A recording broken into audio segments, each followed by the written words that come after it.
Միայնակ կինը համարձակություն է գտնում դիմակայելու իր ցավոտ անցյալին։ Այրի տղամարդը ընդունում է անսովոր խնդրանք, որը կփոխի նրանց երկուսի կյանքը։ Դպրոցական հանդիպումը դառնում է անսպասելի փոխակերպման թատերաբեմ, որը կբացահայտի անհնարին բացատրելի կապեր։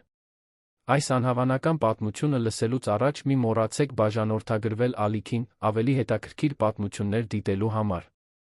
Փոքրիկ հացաբուլկեղենի խանութի տանիքին հարվածող անձրի ձայնը արձագանքում էր դատարկ տարածքում, ստեղծելով մելանխոլիկ մեղեդի, որը ուղեկցում էր Օլիվիայի մտքերին։ Գիշերվա գրեթե 7-ն էր, նա 1 ժամ առաջ ազատել էր վերջին աշխատակցին, նախընտրելով մենակ մնալ հաջորդ օրվա հացը դասավորել։ Նրա ձեռքերը աշխատում էին մեկի ավտոմատ ռիթմով, ով տարիներ շարունակ կրկնել էր նույն ժեստերը, խմորը մեխանիկական ճշգրտությամբ ձավորելով, բայց նրա միտքը հեռու էր։ Դեղնած ծրարը ընկած էր գլխավոր սեղանին, աչքի ընկնող իր նյարդայնացնող պարզությամբ։ Այն հասել էր 10-րդ տարին անընդմեջ։ 10-րդ տարին անընդմեջ նա նայել էր այդ տպագիր ոսկե տառերին, Սուրբ Ֆրանցիսկ քոլեջի շրջանավարտների հանդիպում զգացել էր, թե ինչպես է ստամոքսը սեղմվում անհանգստության հին զայրույթի խառնուրդից։ 10-րդ տարին անընդմեջ նա կնճռոտել էր հրավերը նետել աղբարկղը, միայն թե գիշերվա կեսին կրկին հանել այն դողացող մատներով հարթեցնելով ծալքերը։ Օլիվիան դադարեց խմորը հունցել ձեռքերը սրբեց գոգնոցով։ 32 տարեկանում նա կառուցել էր կանխատեսելի ապահով կյանք այդ փոքրիկ քաղաքում, որտեղ բոլորը նրան ճանաչում էին որպես բարի հացթուղ, որը պատրաստում էր տարածաշրջանի լավագույն շաքարե տորթերը։ Դա մի գոյություն էր, որը նա դիտավորյալ ընտրել էր պատանեկության տարիներին մերժված նվաստացված տարիներից հետո։ Այստեղ ոչ ոք չէր հիշում այն գեր, ամաչկոտ աղջկան, որը դաժան կատակների մշտական թիրախ էր։ Այստեղ նա պարզապես Օլիվիան էր, հացաբուլկեղենի տանտերը, որը միշտ ժպտում էր երբեք ոչ մեկին չէր անհանգստացնում։ Բայց հրավերը ամեն տարի հասնում էր ինչպես համառ ուրվական, հիշեցնելով նրան այն ամենը, ինչ նա փորձել էր մոռանալ։ Ճշնջացող խոսքերը միջանցքներում, խուլ ծիծաղը, երբ նա անցնում էր, արամարական հայացքները, որոնք ստվերների պես հետում էին նրան։ Քիարան, ամենահայտնի խմբի առաջնորդը, որը գտնում էր ավելի ու ավելի ստեղծագործական եղանակներ, Օլիվիային միաժամանակ անտեսանելի անբավարար զգալու համար։ Դռան զանգը մեղմ հնչեց, նրան դուրս քաշելով մտորումներից։ Օլիվիան վեր նայեց զգաց, թե ինչպես է իր սիրտը թեթակի բաբախում, ինչպես միշտ, երբ Մարկոն հայտնվում էր։ Նա հացաբուլկեղենի խանութ էր մտնում գրեթե ամեն օր նույն ժամին, միշտ պատվիրելով նույն ֆրանսիական հացը նույն շիշ ջուրը, միշտ վճարելով ճիշտ մանրով, միշտ շնորհակալություն հայտնելով նրան հարգալից գլխով անելով, հեռանալուց առաջ։ Մարկոն խնայող ժեստերի նույնիսկ ավելի հազվադեպ խոսքերի տեր մարդ էր։ Բարձրահասակ, մուգ մազերով, երկաթի եռակցման հետ աշխատելուց կոշտացած ձեռքերով, նրա մուգ աչքերում գրեթե շոշափելի տխրություն կար։ Հարանների զուսպ մեկնաբանություններից Օլիվիան գիտեր, որ նա մի քանի տարի առաջ կորցրել էր կնոջը միայնակ մեծացնում էր իր փոքրիկ դստերը։ Նա գիտեր, որ նա մետաղագործական արհեստանոց ուներ 3 թաղամաս այն կողմ, որ նրա հեղինակությունը քաղաքում անբասիր էր, աշխատասեր, ազնիվ զուսպ մարդ։ Բարի երեկո, Մարկո, ասաց նա, ստիպողաբար ժպտալով մոտենալով վաճառասեղանին։ Սովորականը։ Նա գլխով արեց, բայց այս անգամ նրա աչքերը մի փոքր ավելի երկար մնացին նրա դեմքին։ Օլիվիան զգաց, որ այտերը տաքանում են, նա ցանկացավ, որ մտածած լիներ դիմահարդարվել աշխատանքի գալուց առաջ։ Ոչ թե դա տարբերություն կստեղծեր։ Նա վստահ էր, որ Մարկոյի նման տղամարդը երբեք իրեն այլ կերպ չէր նայի։ Նրա նման տղամարդիկ չէին հետաքրքրվում նրա նման կանանցով։ Հացը փաթաթելիս Օլիվիան չկարողացավ չնկատել, թե որքան հոգնած տեսք ուներ Մարկոն այդ գիշեր։ Նրա ուսերին լարվածություն կար, որը սովորաբար ի հայտ էր գալիս միայն այն ժամանակ, երբ նա ինչ-որ բանի մասին անհանգստանում էր։ Նա ուզում էր հարցնել, թե արդյոք ամեն ինչ կարգին է, բայց համարձակություն չուներ։ Նրանք երբեք չէին փոխանակվել գործարքի համար անհրաժեշտից ավելի բառերով։ Դա կլինի 4 ռեալ, ասաց նա, հանձնելով փաթեթը։ Մարկոն գրպանից հանեց գումարը, բայց տատանվեց, նախքան այն տալը։ Նրա հայացքը սերվեց դարակին դրված կնճռոտված հրավերի վրա, Օլիվիան զգաց, որ արյունը հոսում է դեպի դեմքը։ Նա արագ շրջեց ծրարը գլխի վայր, բայց արդեն ուշ էր։ Նա արդեն տեսել էր այն։ Դպրոցական ժողովի հարցրեց Մարկոն, նրա ձայնը գրեթե նուրբ երանգ ուներ, որը Մարկոն երբեք չէր լսել։ Դա անհեթեթություն է, մրմնջաց Օլիվիան, վերցնելով հրավերը նյարդայնորեն դնելով այն սեղանի տակ։ Ես նույնիսկ չեմ գնալու։ Ես երբեք էլ չեմ գնա։ Մարկոն մի պահ նայեց նրան, Օլիվիան տարօրինակ զգացողություն ունեցավ, որ նա տեսնում էր մի բան, որը Մարկոն չէր ուզում, որ նա տեսներ։ Նրա հայացքում լուռ հասկացողություն կար, կարծես նա նրա մեջ ինչ-որ ծանոթ բան ճանաչեց։ Երբեմն լավ է անցյալի հետ առերեսվելը, վերջապես ասաց նա, փողը դնելով դրամար կղին։ Բայց ես հասկանում եմ, որ դա միշտ չէ, որ հեշտ է։ Օլիվիան զարմացած էր մեկնաբանության խորությամբ։ Դա ամենաերկար նախադասությունն էր, որ նա երբեք ուղղել էր նրան, նրա ասելիքի մեջ կար ինչ-որ բան, որը հուշում էր անցյալի ուրվականների հետ անձնական փորձի մասին։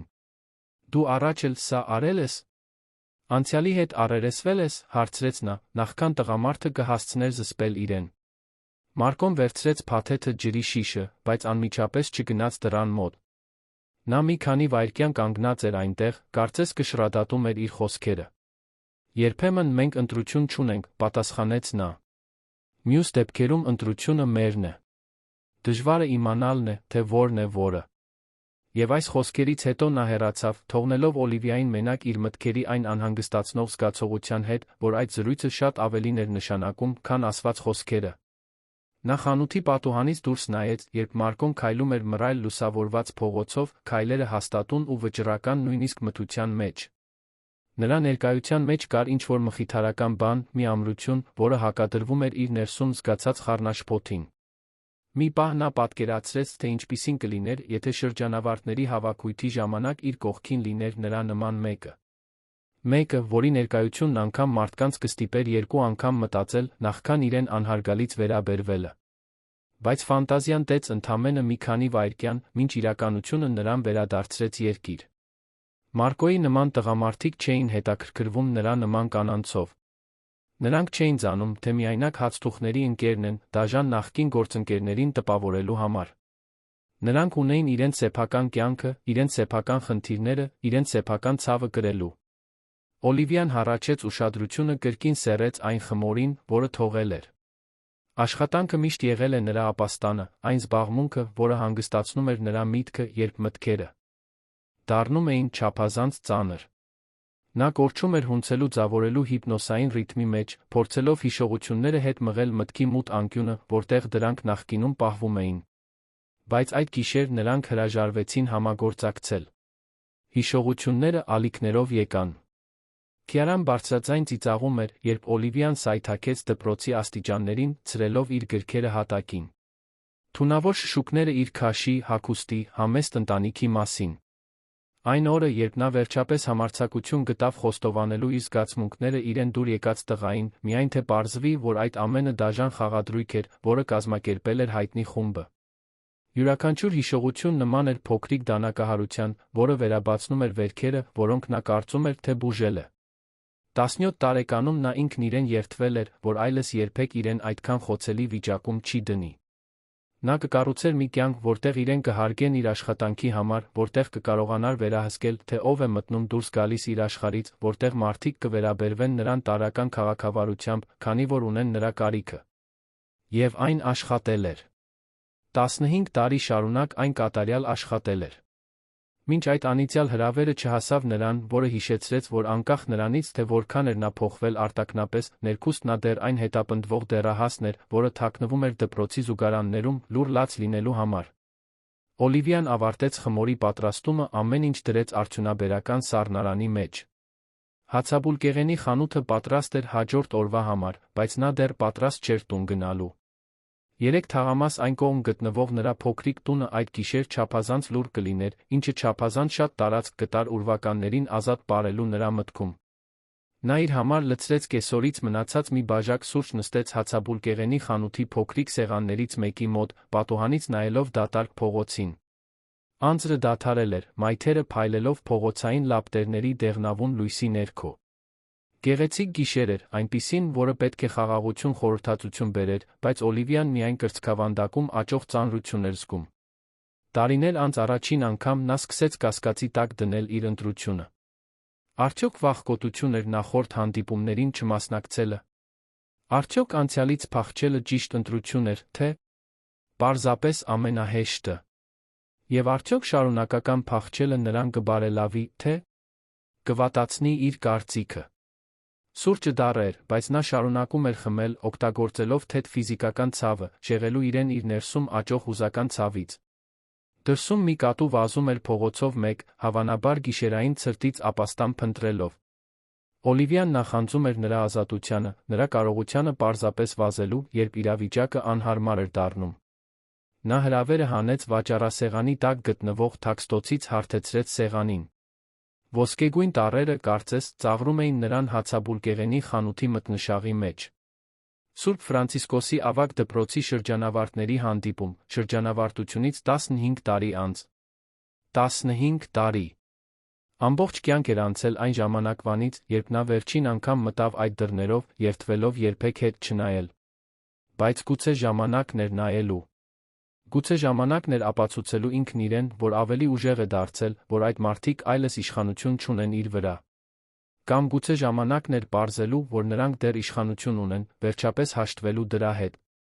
Որոշումը դանդաղորեն ձևավորվեց նրա մտքում, ինչպես մշուշ, որը աստիճանաբար ցրվում է, բացահայտելով մի սարսափելի, բայց անխուսափելի տեսարան։ Նա պետք է գնար հանդիպմանը։ Բայց մենակ գնալու միտքը նրան ֆիզիկապես վատ էր զգացնում։ Նրան կողքի մեկը պետք էր, մեկը, ով իրեն ավելի քիչ խոցելի, ավելի քիչ բացահայտված կզգացներ։ Օլիվիան կրկին նայեց պատուհանից դուրս տեսավ Մարկոյի ուրվագիծը, որն անցնում էր փողոցի մյուս կողմով, հավանաբար վերադառնալով Հարանի տնից դստերը վերցնելուց, որտեղ նա հոգ էր տանում նրա մասին, մինչ նա ուշ էր աշխատում։ Նրա շարժումներում կար ինչ-որ բան, որը հուշում էր նույն տեսակի միայնության մասին, որը նա այդքան լավ գիտեր։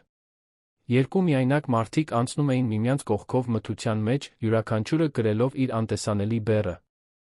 Նրա մտքում սկսեց ձևավորվել մի աբսուրդային միտք։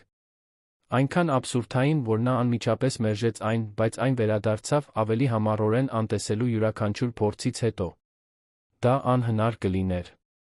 Դա անհավանական ամոթալի կլիներ։ Դա կլիներ ամենահամարձակ բանը, որ նա երբեք մտածել էր անել իր կյանքում։ Օլիվիան վերջացրեց սուրճը լված բաժակը, նրա շարժումները մտածված զգույշ էին, մինչդեռ միտքը խելահեղ շրջաններ էր անում։ Նա փակեց հացաբուլկեղենի խանութը, դանդաղ քայլեց դեպի տուն, գիտակցելով, որ այդ գիշեր չի կարողանա քնել։ Ժամեր էին մնացել մտածելու, կշռադատելու այն որոշման դրական բացասական կողմերը, որը կարող էր փոխել ամեն ինչ կամ ոչնչացնել իր մնացած քիչ արժանապատվությունը։ Բայց երբ նա քայլում էր դատարկ փողոցով, հրավերը զգուշորեն ծալած գրպանում, Օլիվիան զգաց մի բան, որը վաղուց չէր զգացել։ Հնարավորության գլխապտույտ սարսափելի զգացողություն։ Հնարավորություն, որ գուցե, պարզապես գուցե, նա կարող էր ավելի քաջ լինել, քան պատկերացնում էր։ Օլիվիայի համար երկար ու անքուն գիշեր էր։ Նա ժամերով պառկած էր անկողնում, նայում էր առաստաղին, մինչ նրա մտքում հազարավոր տարբեր սցենարներ էին ծավալվում։ Յուրաքանչյուր անցնող ժամի հետ հացաբուլկեղենի խանութում ծնված գաղափարը մեծանում էր, դառնում ավելի իրական, ավելի վախեցնող, մինույն ժամանակ ավելի անդիմադրելի։ Երբ առավոտյան ժամը 5-ին զարթուցիչը զանգեց, նա արդեն 2 ժամ արթուն էր, նստած էր խոհանոցում, ձեռքին սառը թեյի բաժակ, դիտում էր սեղանին դրված հրավերը։ Վաղ առավոտյան լույսը թափանցում էր վարագույրների միջով, թղթին տալով մեղմ ոսկեգույն երանգ, որն այժմ թվում էր պակաս սպառնալից ավելի շատ նման էր մի հնարավորության, որը սպասում էր օգտվել։ Այդ առավոտ Օլիվիան հագնվեց հատուկ խնամքով, ընտրելով մուգ կապույտ բլուզ, որը շեշտում էր նրա աչքերը, տաբատ, որը նրան հարմարավետ, բայց մինույն ժամանակ ներկայանալի էր դարձնում։ Նա թեթ դիմահարդարում արեց, ինչը հազվադեպ էր անում աշխատանքի ժամանակ, շագանակագույն մազերը հավաքեց ազատ կապած, որը մեղմորեն շրջանակում էր նրա դեմքը։ Եթե նա պատրաստվում էր դա անել, ապա կաներ դա իր լավագույն տարբերակով, որը կարող էր ցուցադրել։ Հացաբուլկեղենի խանութ տանող ճանապարհը սովորականից կարճ էր թվում։ Նրա ոտքերը շարժվում էին վճռականությամբ, որը հակադրվում էր ստամոքսում աճող անհանգստությանը։ Նա գիտեր, որ Մարկոն սովորաբար անցնում էր հացաբուլկեղենի խանութի կողքով մոտավորապես ժամը 7:39, միշտ գնալով դստերը դպրոց տանելու, նախքան խանութը բացելը։ Նա միայն մի փոքր հնարավորություն կունենար մոտենալու նրան, եթե բաց թողներ այն, կարող էր այլս երբեք բավարար քաջություն չհավաքել։ Հացաբուլկեղենի խանութում առավոտը ծավալվեց սովորական ռեժիմի ինտենսիվ սպասման սյուրռեալիստական խառնուրդով։ Օլիվիան պատրաստեց հացը, մատուցեց առաջին հաճախորդներին, դասավորեց ցուցափեղկը, բայց այս ամենը, կարծես, տեղի էր ունենում դանդաղեցված կադրերով, կարծես ժամանակը դավադրություն էր անում նրա դեմ։ Ամեն անգամ, երբ դռան զանգը հնչում էր, ներս մտնողը Մարկոն չէր, նրա սիրտը բաբախում էր հիասթափությունից, խառնված թեթության հետ։ Ժամը 7:29 նա տեսավ փողոցով մոտեցող ծանոթ ուրվագիծը։ Մարկոն քայլում էր իր 7-ամյա դստեր Աննայի հետ, որը ցատկոտում էր նրա կողքին, կենսուրախ զրուցելով։ Աղջիկը հոր մանրանկարչությունն էր, նույն մուգ մազերով արտահայտիչ աչքերով, բայց այնտեղ, որտեղ նա մելամաղձություն էր կրում, աղջիկը ճառագայթում էր զուսպ էներգիա, որը ենթադրում էր կյանքի հանգամանքներով ժամանակավորապես խեղդված բնական ուրախ բնույթ։ Օլիվիան մի քանի անգամ տեսել էր Աննային հացաբուլկեղենի խանութում, միշտ ամաչկոտ հորը կառչած, բայց կար մի հատուկ դեպք, որը մնացել էր նրա հիշողության մեջ։ Մի քանի ամիս առաջ, երբ Մարկոն վճարում էր իր գնումների համար, Աննան մոտեցել էր հրուշակեղենի ցուցափեղկին փայլող աչքերով նայել զարդարված արքայադստեր տեսքով թխվածքաբլիթին։ Իմպուլսիվ կերպով Օլիվիան փաթաթել էր քաղցրավենիքը առաջարկել աղջկան, ով ընդունել էր այն ամաչկոտ, բայց պայծառ ժպիտով, շշնջալով գրեթե անլսելի շնորհակալություն, նախքան կրկին հոր ետում թաքնվելը։ Օլիվիայի սիրտը արագ բաբախում էր, երբ նրանք մոտեցան հացաբուլկեղենի խանութի դռանը։ Կամ հիմա, կամ երբեք։ Նա խորը շունչ քաշեց, հարթեց գոգնոցը, դիրքավորվեց վաճառասեղանի ետում, փորձելով անփույթ տեսք ունենալ, մինչդեռ ձեռքերը աննկատելիորեն դողում էին։ Դռան զանգը հնչեց, Մարկոն մտավ Աննայի հետ։ Աղջիկը ամաչկոտ ձեռքով արեց Օլիվիային, ով պատասխանեց ձեռքով անելով, անկեղծ ժպիտով, որը մի պահ ստիպեց նրան մոռանալ իր անհանգստությունը։ Բարի լույս, ասաց Մարկոն, մոտենալով վաճառասեղանին իր սովորական քաղաքավարի հարգալից վերաբերմունքով։ Բարի լույս, Մարկո։ Աննա։ Օլիվիան ողջույնի խոսքում ներառեց նա աղջկան, նկատելով, թե ինչպես նրա աչքերը փայլեցին, երբ նրան անունով ճանաչեցին։ Սովորականը, հարցրեց Օլիվիան, բայց նրա ձայնը մի փոքր ավելի բարձր հնչեց, քան սովորաբար։ Նա զգուշորեն կոկորդը մաքրեց, ավելի զուսպ տոնով կրկնեց հարցը։ Մարկոն գլխով արեց, բայց այս անգամ Աննան խոսեց։ Հայրիկ, կարող եմ այդ սրտած թխվածքաբլիթներից մեկը բերել, հարցրեց նա, հույսով լի արտահայտությամբ մատնացույց անելով ցուցափեղկին։ Մարկոն տատանվեց, Օլիվիան տեսավ նրա դեմքին ծավալվող ներքին պայքարը։ Նա գիտեր, որ նա զգույշ էր ծախսերի հարցում, ոչ թե ժլատությունից դրդված, այլ միայն դստերը պահելու պատասխանատվությունից ելնելով։ Մինչ նա կհասցներ պատասխանել, Օլիվիան խոսեց։ Իրականում ես նոր բաղադրատոմս էի փորձարկում, ինձ անկեղծ կարծիքներ են պետք, անտարբեր ստեց նա։ Աննա, կարող ես ինձ մի բարեհաճություն անել, փորձելով թխվածքաբլիթ ասելով, թե ինչ ես կարծում։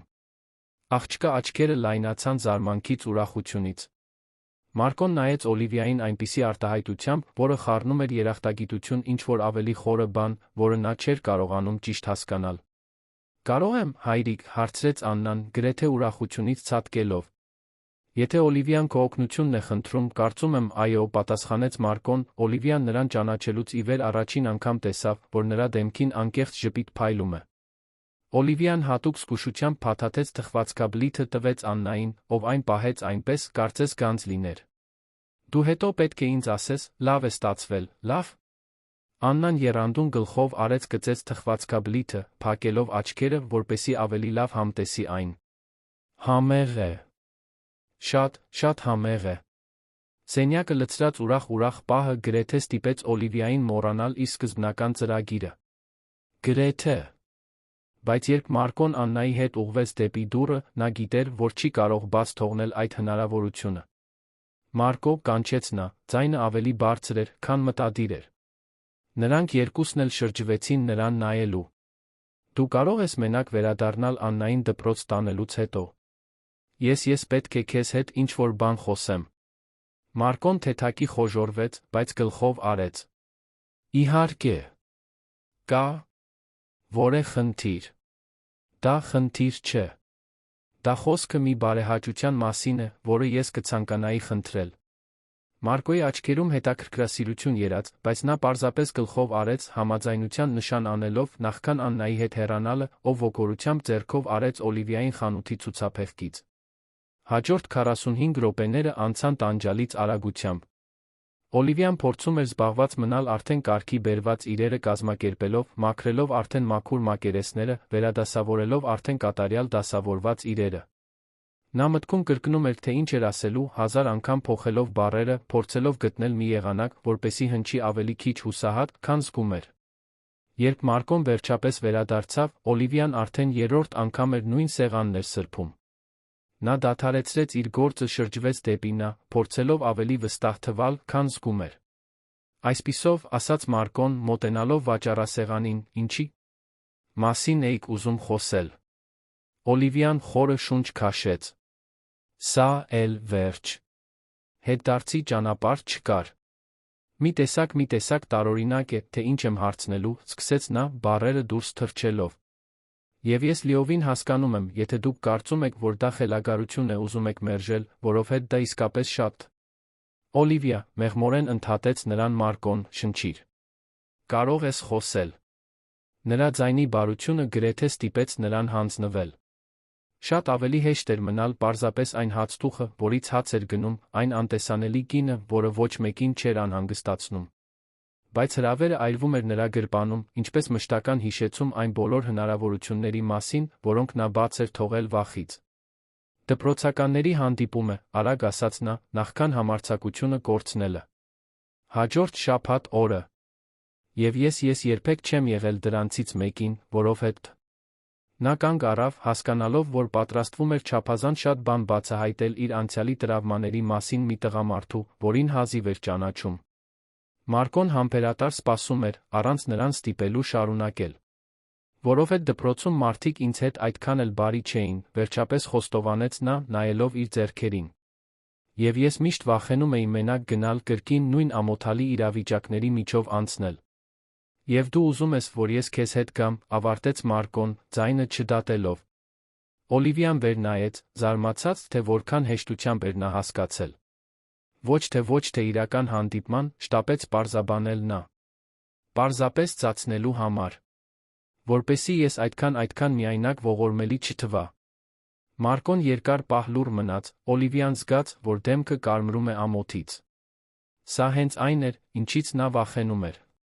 Մարկոն կմտածեր, որ նա հուսահատված է, անհանգստացած։ Մարկոն արդեն բացում էր բերանը, ասելու, որ պարզապես կատակում է, որ կարող է մոռանալ ամբողջը, երբ նա խոսի։ Դու տխուր չես, Օլիվիա։ Նա զարմացած թարթեց աչքերը։ Եվ ես ընդունում եմ։ Մի պահ նա կարծեց, թե սխալ է լսել։ Դու ընդունում ես։ Այո։ Մարկոն ձեռքերը դրեց սեղանին, թեթակի առաջ թեքվելով։ Մենք բոլորս էլ ժամանակ առ ժամանակ պետք է բախվենք մեր ուրվականներին։ Եվ երբեմն դա ավելի հեշտ է, երբ մենակ չենք։ Օլիվիան զգաց, թե ինչպես աչքերը լցվեցին թեթության երախտագիտության արցունքներով։ Համոզված ես։ Ես չեմ ուզում, որ դու պարտավորված զգաս միայն այն պատճառով, որը ես ինձ պարտավորված չեմ զգում, մեղմորեն ընդհատեց նրան Մարկոն։ Եվ ճիշտն ասած, ես վաղուց տնից դուրս չեմ եկել աշխատանքի կամ Աննայի խնամքից բացի որևէ այլ բանի համար։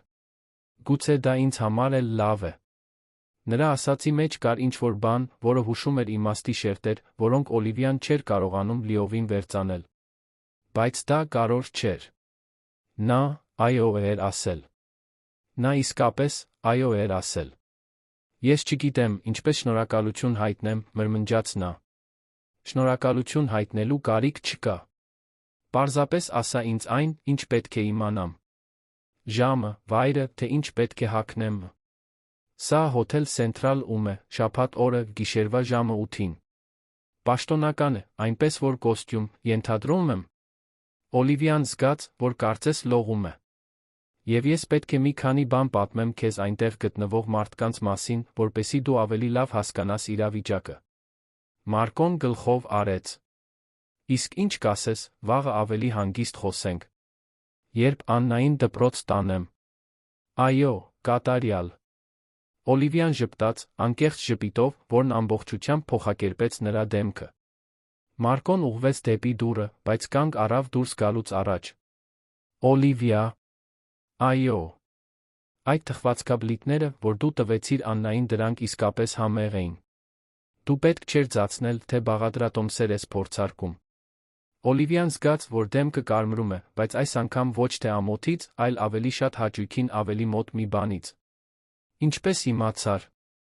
Որովհետև դու միշտ քաղաքի լավագույն քաղցրավենիքներն ես պատրաստում։ Բոլորը գիտեն դա։ Եվ այս խոսքերն ասելով նա հեռացավ, թողնելով Օլիվիային մենակ, դեմքին ժպիտով կրծքավանդակում ծաղկող նոր, տարօրինակ հույսի զգացումով։ 15 տարվա ընթացքում առաջին անգամ նա անհամբեր սպասում էր շաբաթ օրվան։ Երկար ժամանակ անց առաջին անգամ նա զգաց, որ գուցե, պարզապես գուցե, ամեն ինչ կարող է տարբեր լինել, քան միշտ եղել է։ Եվ այդ հրավերը ստանալուց հետո առաջին անգամ նա զգաց ոչ թե անցյալի վախ, այլ հետաքրքրասիրություն այն մասին, թե ինչ կարող է պահել ապագան։ Դրանից հետո հացաբուլկեղենի խանութում առավոտը զարգացավ այլ տեմպով։ Մշտական հաճախորդները նկատեցին, որ նա ավելի ուրախ է, թեթ, չնայած նրանցից ոչ ոք չգիտեր, թե ինչու։ Օլիվիան աշխատում էր նոր էներգիայով, նպատակասլացությամբ, որը վաղուց քնած էր։ Երբ հացաբուլկեղենի խանութը փակելու ժամանակը հասավ, նա հասկացավ, որ ամբողջ օրն անցկացրել էր առանց կրծքավանդակում այդ ծանոթ ծանրությունը զգալու։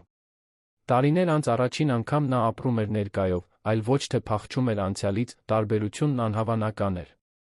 Աստղազարդ երկնքի տակ տուն վերադառնալիս Օլիվիան թույլ տվեց իրեն պատկերացնել, թե ինչպիսին կլիներ շաբաթ օրը։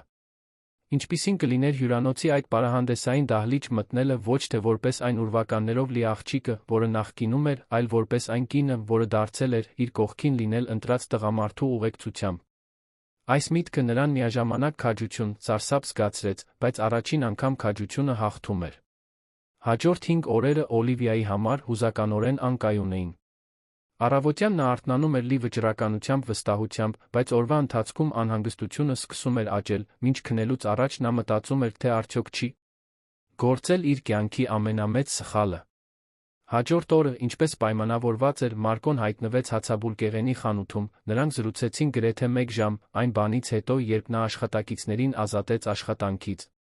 Օլիվիան պատմեց նրան Քյարայի իր խմբի, գրած նվաստացումների, այն մասին, թե ինչպես էր դիտավորյալ կառուցել փոքր անվտանգ կյանք, իրեն պաշտպանելու համար։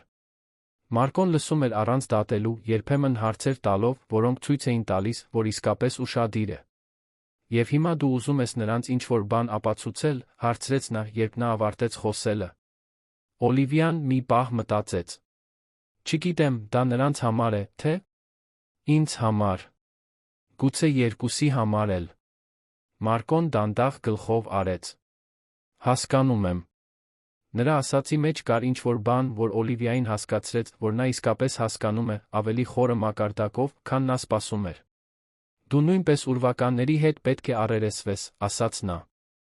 Դա հարց չէր։ Բոլորն էլ ունեն մեկը, պատասխանեց Մարկոն, բայց չմանրամասնեց, իսկ Օլիվիան չճնշեց նրան։ Նա չափազանց երախտապարտ էր, որ նա համաձայնվել էր օգնել իրեն պնդել այն գաղտնիության մասին, որը նա պատրաստ չէր կիսվել։ Նրանք պայմանավորվեցին, որ Մարկոն շաբաթ օրը ժամը 7:30 կվերցնի նրան։ Օլիվիան ասաց, որ կհագնի մուգ կապույտ զգեստ, որը գնել էր տարիներ առաջ հարսանիքի համար, բայց այլս երբեք չէր հագել։ Մարկոն ասաց, որ ունի մուգ կոստյում, որը կատարյալ նստած կլիներ։ Կա որևէ պատմություն, որը պետք է հորինենք, հարցրեց Օլիվիան, միաժամանակ իրեն մեծահասակ դեռահաս զգալով այս խարանդը պլանավորելու համար։ Եկեք պարզ մնանք, առաջարկեց Մարկոն։ Մենք մի քանի ամիս է, ինչ հանդիպում ենք, հանդիպել ենք հացաբուլկեղենի խանութում, գիտես իմ դուստրը։ Տեխնիկապես ամեն ինչ ճիշտ է։ Օլիվիան գլխով արեց, գնահատելով մոտեցման պարզությունը։ Որքան քիչ ստեր ասեին, այնքան լավ։ Ուրբաթ օրը Օլիվիան շուտ փակեց հացաբուլկեղենի խանութը գնաց տեղի վարսավիրանոց։ Դա մի բան էր, որ նա հազվադեպ էր անում, նախընտրելով տանը ինքնուրույն խնամել իր մազերը, բայց հաջորդ երեկո նա ուզում էր իրեն յուրահատուկ զգալ։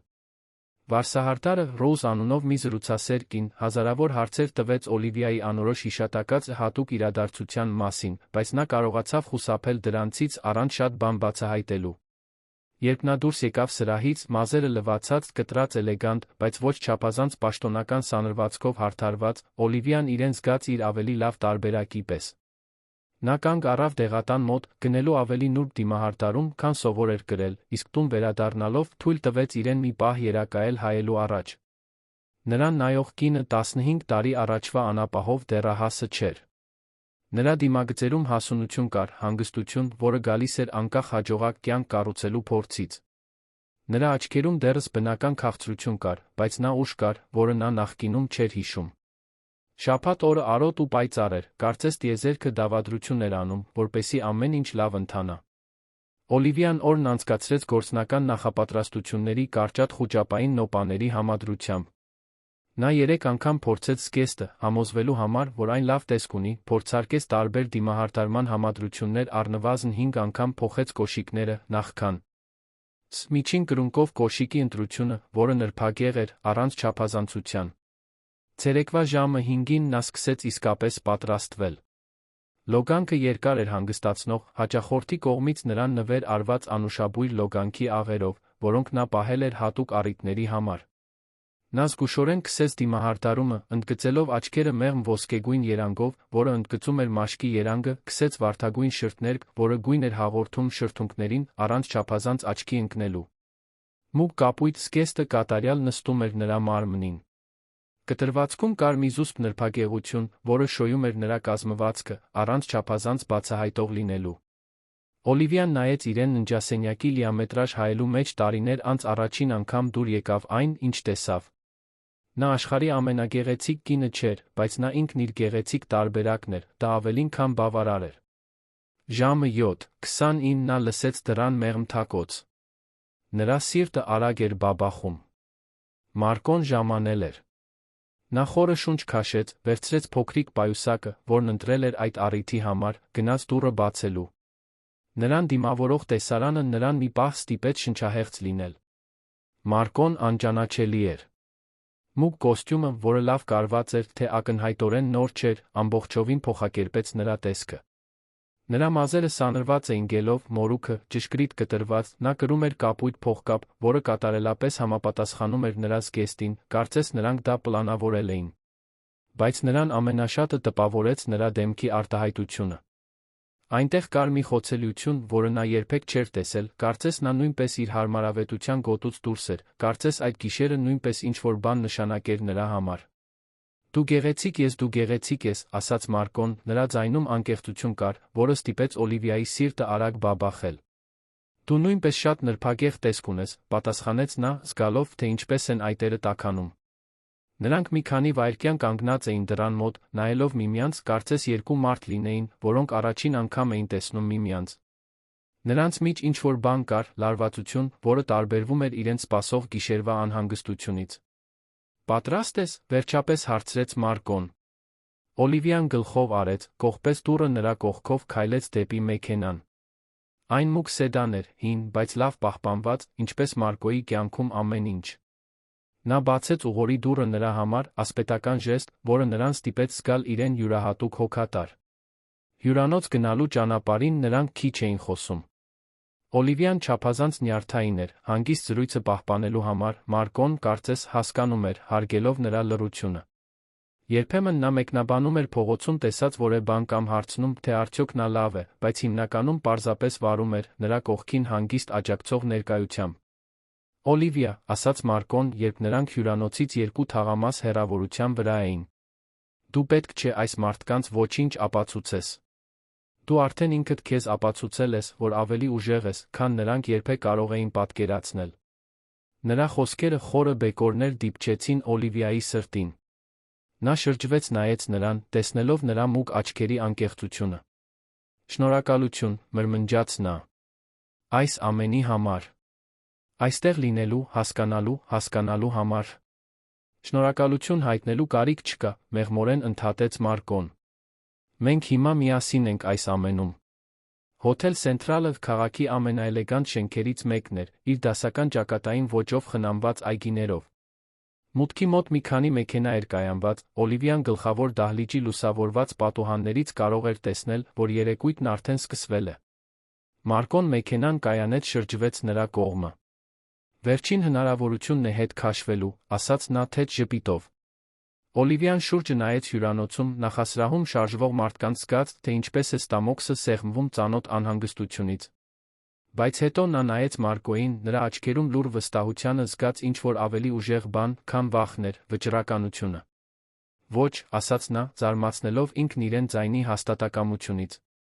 Ես չեմ հանձնվում։ Այս անգամ, ոչ։ Մարկոն գլխով արեց դուրս եկավ մեքենայից, շրջանցելով այն դուռը բացելու համար։ Երբ նա ձեռքը մեկնեց, Օլիվիան ընդունեց այն, զգալով նրա մկանների հանգստացնող ամրությունը կոստյումի կտորի տակ։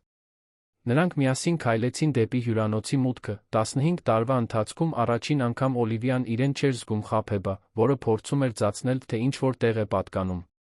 Նա չէր զանում, թե ուրիշ մեկն է, նա ճիշտ այնպիսին էր, ինչպիսին կար ուղեկցվելով մեկի կողմից, ով ընտրել էր լինել իր կողքին։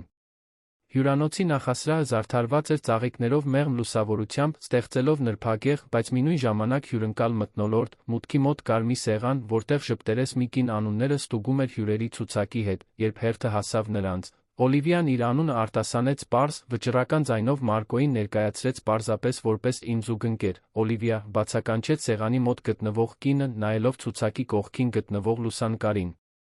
Վայ, դու անճանաչելի ես։ Դու այնքան գեղեցիկ տեսք ունես։ Դա բարի մտադրություններով արված մեկնաբանություն էր, բայց այն անուղղակիորեն ենթադրում էր, թե ինչ տեսք ուներ նա նախկինում։ Օլիվիան զգաց ծանոթ ամոթի զգացումը, բայց նախքան կհասցներ արձագանքել, Մարկոն խոսեց. Նա միշտ գեղեցիկ է եղել, հանգիստ ասաց նա։ Պարզապես հիմա ավելի շատ մարդիկ են ուշադրություն դարձնում։ Կինը թարթեց, մի փոքր զարմացած մեկնաբանությունից, բայց ժպտաց նրանց տվեց նրանց անվանական պիտակները։ Երբ նրանք քայլում էին դեպի գլխավոր դահլիճ, Օլիվիան նայեց Մարկոյին երախտագիտության հիացմունքի խառնուրդով։ Դու շատ լավ ես դրանում, շշնջաց նա։ Ինչ ծով։ Ինձ այնպիսի զգացողություն ստիպելով, որ ես ինչ-որ բանի արժեք ունեմ։ Մարկոն կանգ առավ, շրջվեց նրա կողմը, դեմքի արտահայտությունը հանկարծ լուրջ դարձավ։ Օլիվիա, քեզ պետք չէ, որ ես կամ որե մեկը որե բանի արժանի լինենք։ Դու արդեն իսկ այդպիսին ես։ Դու միշտ էլ այդպիսին ես եղել։ Եվ այդ պահին կանգնած հյուրանոցի նրբագեղ միջանցքում, ֆոնին արձագանքող երեկույթի ձայների ներքո, Օլիվիան զգաց, որ իր ներսում ինչ-որ բան փոխվեց։ Խոսքը միայն անցյալի հետ առերեսվելու կամ դաժան նախկին գործընկերներին ինչ-որ բան ապացուցելու մասին չէր։ Խոսքը վերջապես իրեն տեսնելու մասին էր այն մարդու աչքերով, ով ընկալում էր իր իրական բնույթը։ Նրանք միասին մտան դահլիճ, պատրաստ դիմակայելու գիշերվա ցանկացած իրադարձության։ Դահլիճը վերածվել էր դեռահասների շքեղ երազանքների նրբագեղ տարբերակի։ Ոսկեգույն լույսերը ստեղծում էին հյուրընկալ մթնոլորտ, կլոր սեղանները ռազմավարականորեն դասավորված էին ամբողջ տարածքում, իսկ փոքրիկ պարահրապարակը զբաղեցնում էր սենյակի կենտրոնը։ Դա հենց այնպիսի երեկույթ էր, որը Օլիվիան 1000 անգամ պատկերացրել էր դեռահաս տարիքում, միշտ իրեն տեսնելով դրսից։ Անտեսանելի պատուհանից դիտելով։ Բայց այս անգամ նա ներսում էր, զգացողությունը սյուրռեալիստական, ազատագրական էր։ Առաջին մի քանի րոպեների ընթացքում փորձառությունն ավելի լավն էր, քան նա սպասում էր։ Մի քանի մարդ մոտեցավ նրան ողջունելու, նախկին գործընկերներ, որոնց նա հազիվ էր հիշում, բայց որոնք, կարծես, անկեղծորեն ուրախ էին նրան տեսնելու համար։ Նրանք քաղաքավարի հարցեր տվեցին նրա կյանքի մասին, գովաբանեցին նրա արտաքինը, երբ նա նշեց, որ հացաբուլկեղենի խանութ ունի, նրանք արձագանքեցին իրական հետաքրքրությամբ, նույնիսկ հիացմունքով։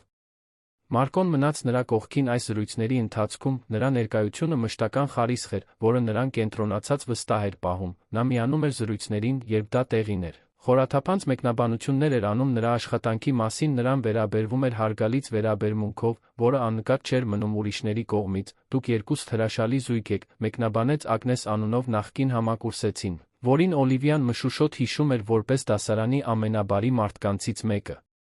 Որքան ժամանակ է, որ միասին եք։ Մի քանի ամիս, պատասխանեց Մարկոն, նախքան Օլիվիան կհասցներ խոսել, նրա ձայնը բնական ու հանգիստ էր։ Մենք հանդիպեցինք նրա հացաբուլկեղենի խանութում։ Ես նրա հաճախորդն եմ գրեթե 2 տարի, բայց ինձ որոշ ժամանակ պահանջվեց, որպեսզի համարձակություն հավաքեի նրան հանդիպման հրավիրելու համար։ Սուտը այնքան մոտ էր ճշմարտությանը, որ լիովին համոզիչ էր հնչում, Օլիվիան զարմացավ, թե որքան հեշտությամբ Մարկոն պատմեց այն։ Ավելին, նրա ասելիքի մեջ կար ինչ-որ բան, որը նրան ստիպեց մտածել, թե արդյոք նրա խոսքերում ճշմարտության մի փոքր մասնիկ չկար։ Նրանք աշխույժ զրույց էին ունենում Ագնեսի նրա ամուսնու հետ, երբ Օլիվիան տեսավ նրան։ Քիարան դահլիճի մյուս կողմում էր, շրջապատված մի փոքրիկ խմբով, որին Օլիվիան անմիջապես ճանաչեց որպես դպրոցի ժողովրդական խմբի միջուկ։ Նա ճիշտ այնպիսին էր, ինչպիսին Օլիվիան պատկերացրել էր, դեռս գեղեցիկ, դեռս ինքնավստահ, դեռս ճառագայթելով այն էներգիան, որը մարդկանց գրավում էր դեպի իրեն։ Օլիվիայի ստամոքսը սեղմվեց ծանոթ անհանգստության մեջ, բայց այս անգամ նա հայացքը չհեռացրեց։ Նա մի քանի վայրկյան նայեց Քիարային, նկատելով աչքերի շուրջը մանր կնճիռները, ծիծաղի թեթակի պարտադրված ձը, այն ձը, որով նա անընդհատ ստուգում էր իր արտացոլանքը շրջապատող փայլուն մակերեսների վրա։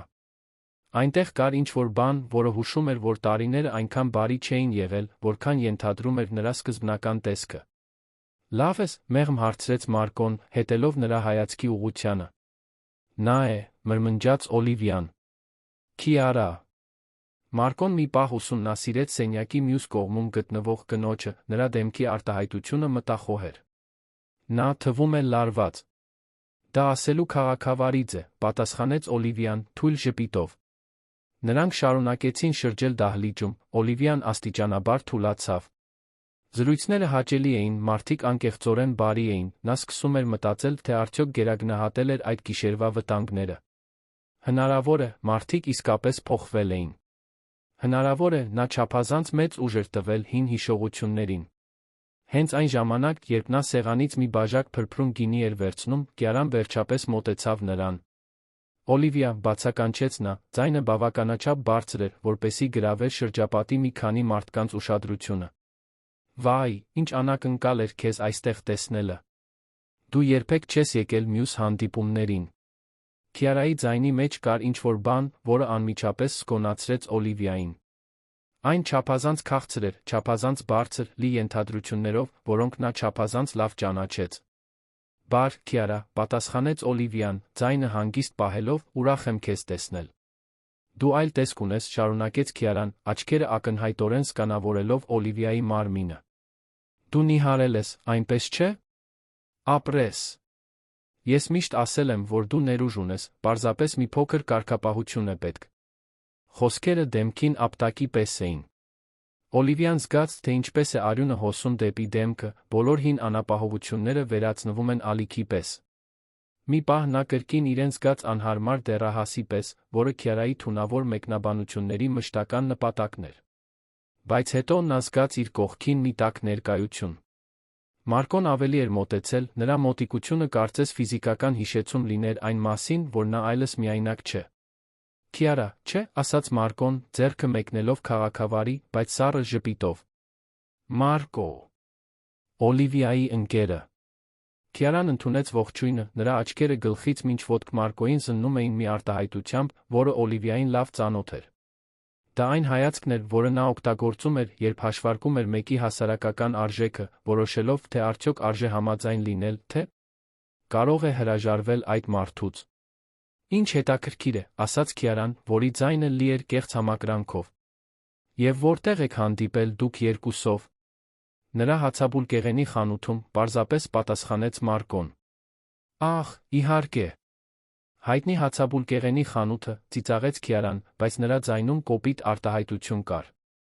Ես միշտ պատկերացնում էի, որ Օլիվիան, ի վերջո, ինչ-որ բան կանի տնային գործերով։ Դա նրան սազում է, այնպես չէ։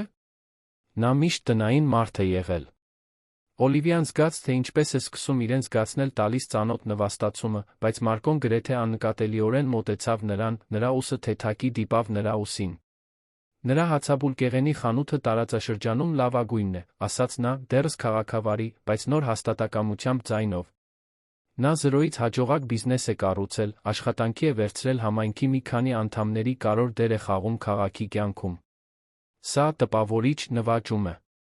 Քիարան թարթեց, ակնհայտորեն չսպասելով, որ իրեն կհակադարձեն։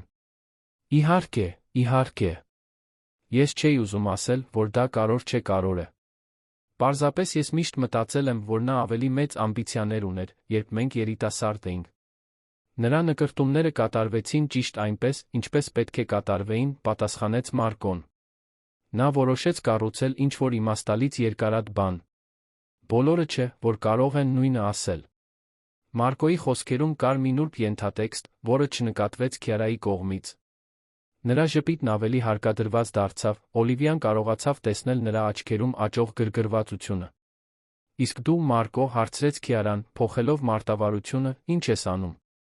Փականագործ, պատասխանեց Մարկոն առանց վարանելու կամ ամաչելու։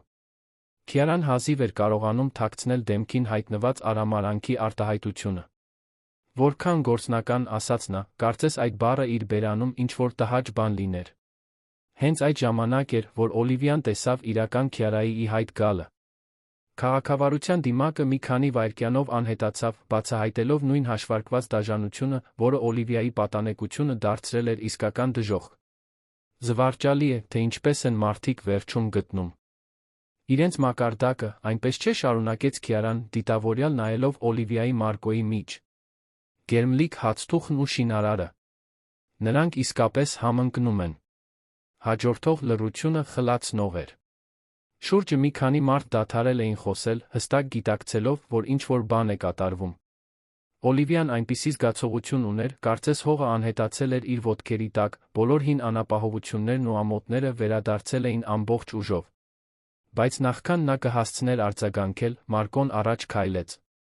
Ներողություն, ասաց նա ցածր ձայնով, բայց այնպիսի հեղինակությամբ, որ շրջապատի բոլորին ուշադրություն դարձրեց։ Բայց կարծում եմ, դուք որոշ տարրական բաներ չեք հասկացել։ Քյարան բացեց բերանը պատասխանելու, բայց Մարկոն շարունակեց, նախքան նա կհասցներ խոսել։ Նախ, Օլիվիան ավելորդ քաշ չունի։ Նա գեղեցիկ կին է, բնական կանացի կազմվածքով, որով կհիանա ցանկացած ճաշակ ունեցող տղամարդ։ Երկրորդ, նա պարզապես հացթուխ չէ։ Նա հաջողակ գործարար կին է, ով իր կիրքը վերածել է ծաղկող բիզնեսի, որը սիրով նվիրվածությամբ ծառայում է իր համայնքին։ Մարկոյի ձայնը մի փոքր բարձրացավ, ոչ այնքան բարձր, որ կոպիտ լիներ, բայց բավականաչափ կոշտ, որպեսզի շրջապատի բոլորը հստակ լսեին։ Եվ երրորդ, եթե դուք կարծում եք, որ մարդը, ով աշխատում է իր ձեռքերով, ով կառուցում ստեղծում է օգտակար գեղեցիկ իրեր, ավելի քիչ արժեքավոր է, քան մեկը, ով միայն գիտի, թե ինչպես չարամիտ մեկնաբանություններ անել ուրիշների մասին, ապա դուք շատ սահմանափակ պատկերացում ունեք այն մասին, թե իրականում ինչն է կարևոր կյանքում։ Սենյակում գրեթե լռություն էր տիրում նրանց շուրջը։ Քյարան տեսանելիորեն գունատ էր, նրա աչքերը սահում էին Մարկոյի մարդկանց միջ, ովքեր ակնհայտորեն լսում էին յուրաքանչյուր բառը։ Բայց դրանից ավելի կարևորը, շարունակեց Մարկոն, ձայնը մեղմանալով, բայց ոչ պակաս հզոր, Օլիվիան բարի է։ Նա առատաձեռն է իր ժամանակի հոգատարության մեջ է այն մարդկանց նկատմամբ, որոնց հազիվ է ճանաչում։ Նա հատուկ թխվածքաբլիթներ է պատրաստում ամաչկոտ երեխաների համար, հիշում է իր բոլոր հաճախորդների անունները իր հացաբուլկեղենի խանութ մտնող յուրաքանչյուր մարդու վերաբերվում է այնպես, կարծես նրանք կարող լինեն։ Նա թեթակի շրջվեց, նայելու Օլիվիային, Օլիվիան նրա աչքերում նկատեց մի լարվածություն, որը նրան այնպիսի զգացողություն ստիպեց, կարծես պատուհանից նրա հոգին էր նայում։ Սրանք այն հատկանիշներն են, որոնք իսկապես կարևոր են։ Որակներ, որոնք նրան դարձնում են ոչ միայն գեղեցիկ կին, այլ արտասովոր անձնավորություն։ Եվ յուրաքանչյուր ոք, ով չի կարողանում տեսնել դա։ Նա դարձավ դեպի Քյարան, ակնհայտորեն չափազանց զբաղված է ներք նայելով, չտեսնելու, թե ինչն է իսկապես արժեքավոր։ Հաջորդող լռությունը գրեթե շոշափելի էր։ Քյարան ակնհայտորեն լուռ էր, նրա դեմքը փոխվում էր զայրույթից կարմրած, իսկ ամոթից սպիտակած։ Շրջապատող մարդիկ սկսեցին աննկատ հեռանալ, ակնհայտորեն անհարմար զգալով օդում տիրող լարվածությունից։ Օլիվիան զգաց, որ սիրտը կպայթի։ Իր կյանքում երբեք ոչ ոք նրան այդպես չէր պաշտպանել, այդքան կրքով ու ճարտասանությամբ։ Մարկոյի խոսքերը պարզապես պաշտպանություն չէին։ Դրանք նրա արժեքի հռչակագիր էին որպես անհատ, այն ամենի հաստատում, ինչին նա ձգտել էր լինել։ Ես չէի ուզում։ Սկսեց Քյարան, բայց նրա ձայնը թույլ էր ու անհամոզիչ։ Համոզված եմ, ոչ, պատասխանեց Մարկոն, նրա ձայնը վերադարձավ իր քաղաքավարի, բայց դեռս վճռական տոնին։ Երբեմն մենք խոսում ենք առանց մտածելու։ Դա բոլորիս հետ էլ պատահում է։ Եվ այս ասելով, նա ձեռքը մեկնեց Օլիվիային։ Պարենք, հարցրեց նա, կարծես ոչ մի արտառոց բան չէր պատահել։ Օլիվիան գլխով արեց, դեռս որոշ չափով ապշած տեսածից։ Նրանք միասին քայլեցին դեպի պարահրապարակ, թողնելով Քյարային մենակ կանգնած խմիչքների սեղանի մոտ, ակնհայտորեն ցնցված բախումից։ Երբ Մարկոն նրան գրկեց պարելու, Օլիվիան զգաց, որ նա լողում է։ Երաժշտությունը մեղմ ու ռոմանտիկ էր, նրանք շարժվում էին միասին բնական ներդաշնակությամբ, որը զարմացրեց երկուսին էլ։ Շնորհակալություն, շշնջաց նա, նայելով նրա աչքերի մեջ։ Ինչ պատճառով։ Ինձ պաշտպանելու համար։ Ինձ այնպիսին տեսնելու համար, ինչպիսին դու ես տեսնում։ Մարկոն ժպտաց, նրա դեմքին կար քնքշություն, որը ստիպում էր նրա սիրտը արագ բաբախել։ Ես միայն ճշմարտությունն ասացի, Օլիվիա։ Այն մասին, թե ով ես դու, այն մասին, թե որքան ես արժես։ Նրանք շարունակեցին պարել, Օլիվիան հասկացավ, որ այդ գիշեր իրենց միջ ինչ-որ բան հիմնարարորեն փոխվել էր։ Այն, ինչ սկսվել էր որպես ներկայացում, դառնում էր շատ ավելի իրական խորը։ Եվ իր կյանքում առաջին անգամ նա չէր վախենում տեսնելու գնահատելու հնարավորությունից այնպիսին, ինչպիսին իրականում է։ Հանդիպումից հետո շաբաթը Օլիվիայի համար անցավ քաղցր մշուշի պես։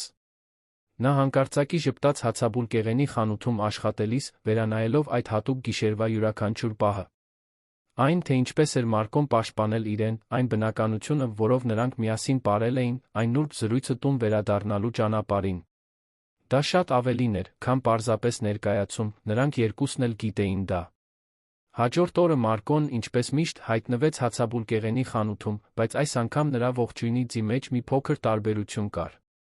Նրա հայացքը մի փոքր ավելի երկար մնաց նրա դեմքին, նրա ժպիտը մի փոքր ավելի տաք էր, երբ նրանց ձեռքերը դիպան փողի փոխանակման ժամանակ, նրանցից ոչ մեկը անմիջապես չհեռացավ։ Ինչպես ես զգում երեկվանից հետո, հարցրեց նա, ձայնը լի անկեղծ մտահոգությամբ։ Տարբեր, անկեղծորեն պատասխանեց Օլիվիան։ Ինչ-որ բան փոխվել է։ Դեպի լավը։ Մարկոն գլխով արեց, կարծես ճիշտ հասկանալով, թե ինչ նկատի ուներ նա։ Ես էլ։ Նրանք մի քանի վայրկյան նայեցին միմյանց, նրանց միջ լուրջ զրույց էր ընթանում։ Շատ բան կար ասելու, բայց ոչ մեկը, կարծես, չգիտեր, թե ինչպես սկսել։ Օլիվիա, վերջապես ասաց Մարկոն, կցանկանայիր վաղը իմ տանը ընթրել։ Ոչ մի պաշտոնական բան, պարզապես ավելի շատ խոսելու համար։ Աննան ուրախ կլինի նա պաշտոնապես հանդիպել քեզ հետ։ Հրավերը ստիպեց Օլիվիային սիրտս արագ բաբախել։ Աննային պաշտոնապես հանդիպելը նշանակում էր ներկայանալ որպես Մարկոյի կյանքում կարևոր անձնավորություն, այլ ոչ թե պարզապես պատահական ծանոթ։ Ես շատ կցանկանայի, պատասխանեց նա, զարմացած, թե որքան հեշտությամբ դուրս եկան բառերը։ Հաջորդ երեկոյան Օլիվիան ժամանեց Մարկոյի տուն, իր հետ բերելով կեսօրին պատրաստած հատուկ թխվածքաբլիթների մի տուփ։ Դա պարզ, բայց խնամված տուն էր, փոքրիկ արջի այգով պատուհանների վրա դեղին վարագույրներով, որոնք տանն ապահովում էին հյուրընկալ մթնոլորտ։ Մարկոն դուռը բացեց, հագած ջինսետաբատ առօրյա վերնաշապիկ, շատ տարբեր լինելով նրան հանդիպմանը ուղեկցող կոստյումով նրբագեղ տղամարդուց, բայց նույնքան գրավիչ։ Նրան իր բնական միջավայրում տեսնելու մեջ կար ինչ-որ բան, որը նրան ավելի մատչելի, ավելի իրական էր դարձնում։ Աննա, կանչեց նա, մեր հյուրը ժամանել է։ Աղջիկը հայտնվեց սենյակում, ակնհայտորեն նյարդային, բայց փորձում էր քաղաքավարի լինել։ Նա հագել էր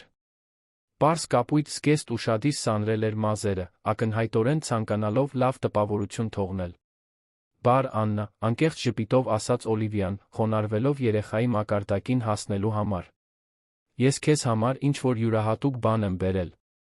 Նա բացեց տուփը, բացահայտելով կենդանիների ձերով զարդարված թխվածքաբլիթների մի ամբողջ ընտրանի, որոնցից յուրաքանչյուրը ձեռքով նկարված էր գունագեղ քմահաճ մանրամասներով։ Աննայի աչքերը ուրախությունից լայնացան։ Դու այս ամենը արել ես։ Ինձ համար։ Հատկապես քեզ համար, հաստատեց Օլիվիան։ Ո՞րն է քո սիրելի կենդանին։ Թիթեռներ, առանց վարանելու պատասխանեց Աննան։ Հայրիկն ասում է, որ նրանք մարդկանց նման են։ Երբեմն որոշ ժամանակ թաքնվում են, բայց հետո թռչում են ցույց տալիս, թե որքան գեղեցիկ են։ Օլիվիան նայեց Մարկոյին, հուզված փոխաբերության խորությամբ։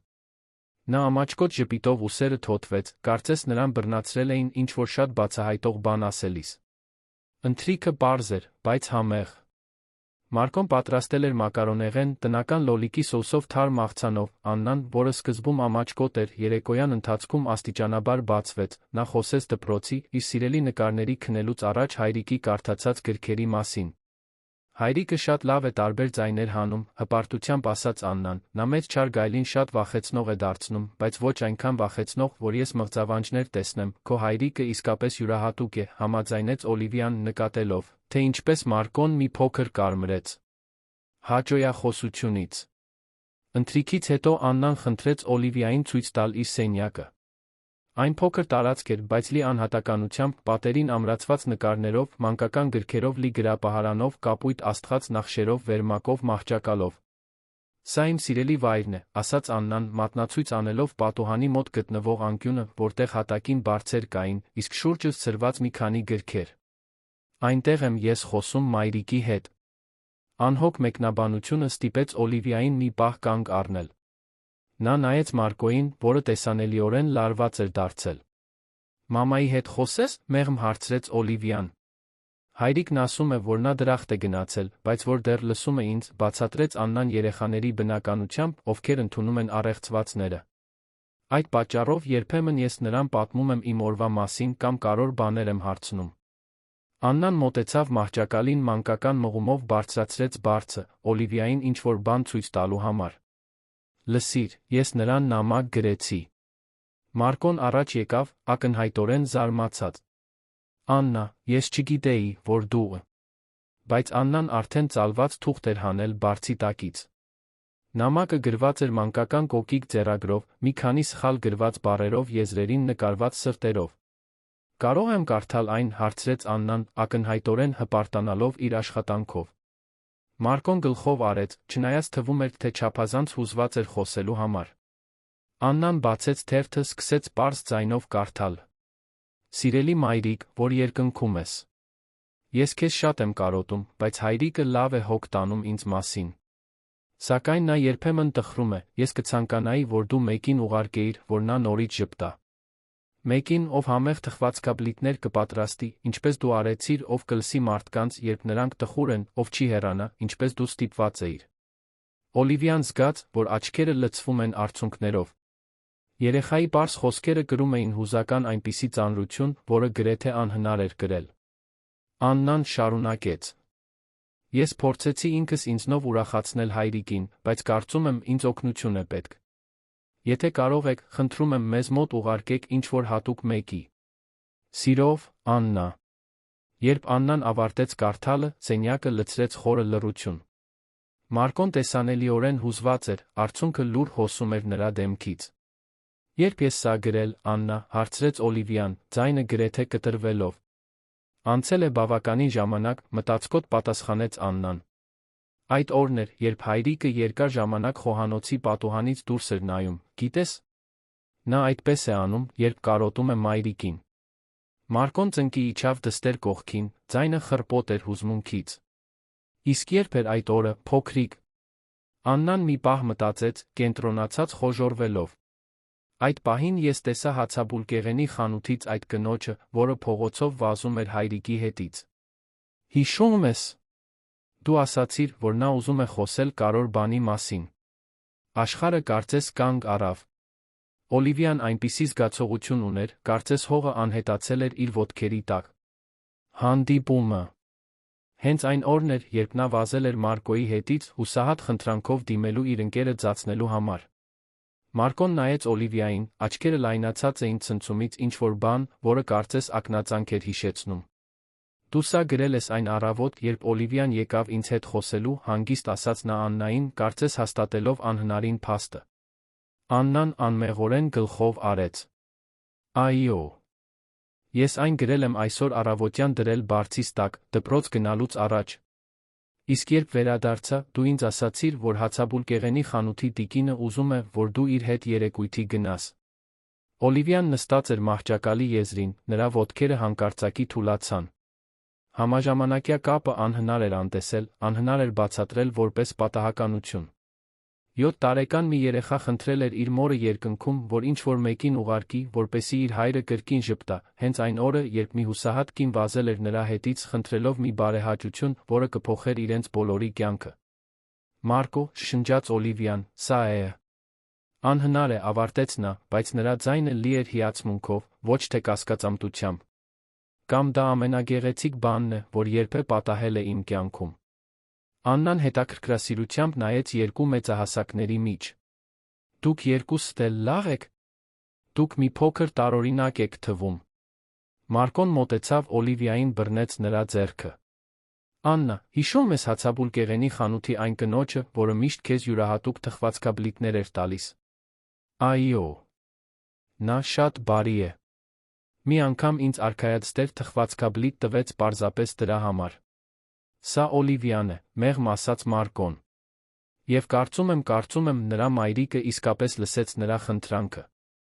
Աննան զարմանքի հիացմունքի խառնուրդով նայեց Օլիվիային։ Դու իմ նամակի պատճառով եկար։ Օլիվիան հիմա բացահայտ լաց էր լինում, բայց դրանք մի զգացմունքի արդյունքներ էին, որոնք նա նույնիսկ չգիտեր, թե ինչպես անվանել։ Կարծում եմ, ես եկա, Աննա։ Կարծում եմ, մայրիկդ օգնեց մեզ գտնել միմյանց։ Աղջիկը ժպտաց մաքուր փայլով ինքնաբուխ ու ջերմ գրկախառնությամբ նետվեց Օլիվիայի գիրկը։ Ես գիտեի, որ նա լսում է։ Ես գիտեի դա։ Մարկոն միացավ գրկախառնությանը, գրկելով իր կյանքի երկու ամենակարևոր կանանց։ Այնտեղ, թղթե աստղերով լի փոքրիկ սենյակում, երեքը հասկացան, որ պատահականությունից շատ ավելի մեծ բան էր իրենց միավորել։ Ինչ է սա նշանակում, մեղմ հարցրեց Օլիվիան, դեռս գրկած Աննային։ Մարկոն նայեց նրան, նրա մուգ աչքերը փայլում էին արցունքների հույսի խառնուրդով։ Դա նշանակում է, որ գուցե մենք հենց այնտեղ ենք, որտեղ պետք է լինենք։ Դա նշանակում է, որ գուցե որոշ աղոթքներ իրականում կպատասխանվեն։ Աննան մի փոքր հետ քաշվեց, երկուսին էլ նայելու համար։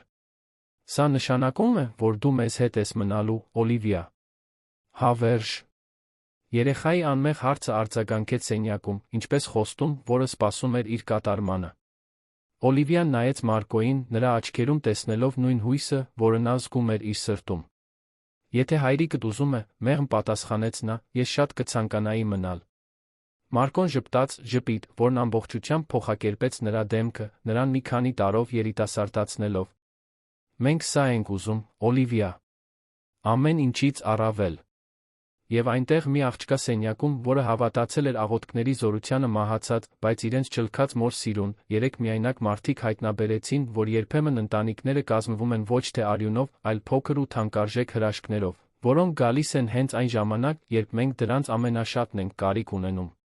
Հաջորդ ամիսները բերեցին այնպիսի երջանկություն, որը Օլիվիան երբեք չէր կարող պատկերացնել։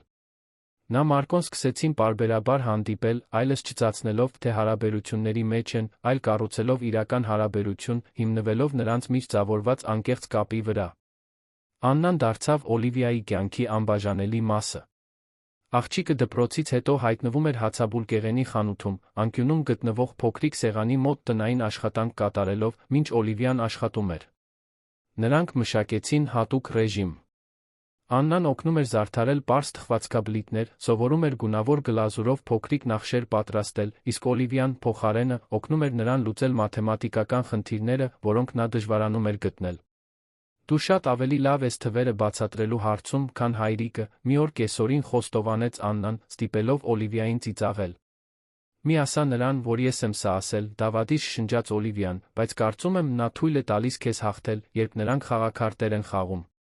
Նրանց միջ կապը օրեցօր ավելի էր ամրապնդվում, Օլիվիան սկսեց հասկանալ, թե ինչպիսի անվերապահ սեր է մայրը զգում երեխայի հանդեպ։ Դա միաժամանակ վախեցնող էր, հրաշալի ունենալ մեկը, ով կախված էր իրենից, սիրո առաջնորդության համար, մեկը, ում բարեկեցությունն ավելի կարևոր էր դառնում, քան իր սեփականը։ Մարկոն նույնպես ծաղկում էր։ Նրա ճանաչած մռայլ ու զուսպ տղամարդը աստիճանաբար զիջում էր իր տեղը մեկին, ով ավելի թեթ էր, պատրաստ էր ժպտալու կատակներ անելու։ Նա սկսեց հայտնվել հացաբուլկեղենի խանութում ոչ միայն հաց գնելու, այլ զրուցելու, արագ համբույրներ գողանալու համար, երբ շուրջը հաճախորդներ չկային, պարզապես նրա կողքին լինելու համար։ Դու փոխեցիր իմ կյանքը, ասաց նա մի գիշեր, երբ նրանք ձեռք ձեռքի տված քայլում էին նրա տանը պարզ ընթրիքից հետո։ Աննան քնած էր, նրանք դուրս էին եկել զբոսնելու հանգիստ թաղամասում։ Դու իմն էլ փոխեցիր, պատասխանեց Օլիվիան, սեղմելով նրա ձեռքը, ես չգիտեի, որ կարող եմ այսքան երջանիկ լինել։ Բայց ամեն ինչ կատարյալ չէր։ Կային ժամանակներ, երբ Օլիվիան անապահով էր զգում իրենց կյանքում իր տեղի համար, կասկածելով, թե արդյոք իսկապես պատկանում է այս ժամանակավոր ընտանիքին։ Եվ Մարկոն, չնայած իր ցուցաբերած ողջ ջերմությանը, դեռս խորը տխրություն էր կրում, որը երբեմն ի հայտ էր գալիս, երբ կարծում էր, թե ոչ ոք չի նայում։ Նրանց հարաբերությունների առաջին իրական փորձությունը եղավ այդ բացահայտող գիշերվանից 3 ամիս անց։ Աննայի դպրոցը ընթրիք կազմակերպեց ծնողների համար, Մարկոն Օլիվիային հրավիրեց միանալ իրենց որպես ընտանիք։ Համոզված ես, նյարդայնացած հարցրեց Օլիվիան։ Մարդիկ ինձ կընկալեն որպես նրա հոր ընկերուհի, այլ ոչ թե որպես, ինչպես մեղմորեն ընդհատեց նրան Մարկոն։ Որպես մեկը, ով իսկապես կարևոր է իր կյանքում։ որպես մայրական կերպար։ Մարկոն կանգ առավ, շրջվեց նրա կողմը, բռնելով նրա երկու ձեռքերը։ Օլիվիա, դու Աննայի համար մայրական կերպարանք ես։ Նա քեզ սիրում է այնպես, կարծես դու միշտ նրա կյանքի մի մասն ես եղել։ Նրա ձայնի մեջ զգացմունքը գրեթե ստիպեց նրան լաց լինել։ Իսկ դու ինչպես ես ինձ տեսնում։ Ես քեզ տեսնում եմ որպես այն կնոջ, ով փրկեց իմ դստերը մորից զուրկ մեծանալուց, ով փրկեց ինձ իմ կյանքի մնացած մասը մենակ ապրելուց։ Դպրոցական ճաշը լավ սկսվեց։ Օլիվիան նյարդային էր, բայց Աննան ուրախ էր, որ իր երկու ծնողներն էլ ներկա էին։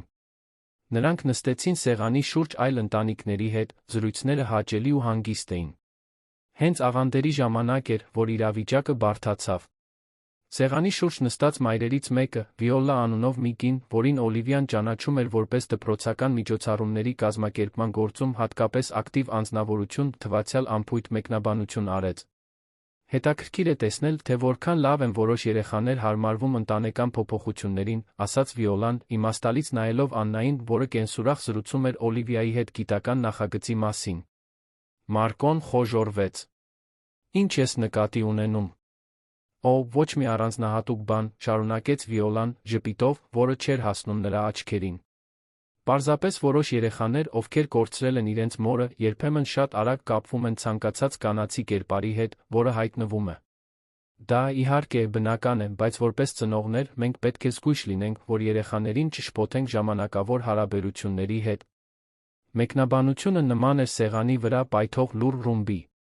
Օլիվիան զգաց, թե ինչպես է արյունը հոսում դեպի դեմքը, բայց Աննան էր, որ առաջինը արձագանքեց։ Օլիվիան ժամանակավոր չէ, ասաց աղջիկը երեխաների դաժան անկեղծությամբ։ Նա հավերժ մեզ հետ է մնալու։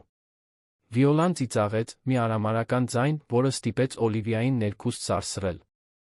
Իհարկե, սիրելիս։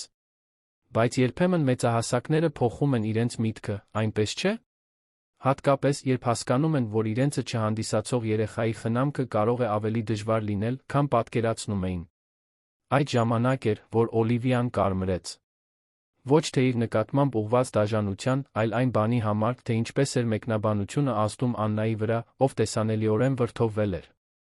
Ներողություն, ասաց Օլիվիան հանգիստ, բայց վճռական ձայնով։ Բայց կարծում եմ, դուք սխալ ենթադրություններ եք անում։ Վիոլան հոնքը բարձրացրեց։ Իսկապես։ Նախ, ես Աննայի մասին խնամք չեմ անում, որովհետև դա հեշտ կամ հարմար է։ Ես նրա մասին հոգ եմ տանում, որովհետև սիրում եմ նրան։ Երկրորդ, ժամանակավոր հարաբերությունները հիմնված են հարմարության կամ եսասիրության վրա։ Այն, ինչ ես ունեմ Մարկոյի Աննայի հետ, հիմնված չէ դրանցից որևէ մեկի վրա։ Օլիվիան դիմեց Աննային, որը լայն բացված աչքերով նայում էր իրեն։ Եվ երրորդ, Աննան շփոթված երեխա չէ, որը կառչում է ցանկացած մեկին։ Նա խելացի է, հոգատար, ունի մարդկանց հետ շփվելու հիանալի բնաստ։ Եթե նա վստահում է ինձ, դա այն պատճառով է, որ ես արժանի եմ այդ վստահությանը։ Սեղանի շուրջ լռությունը խլացնող էր։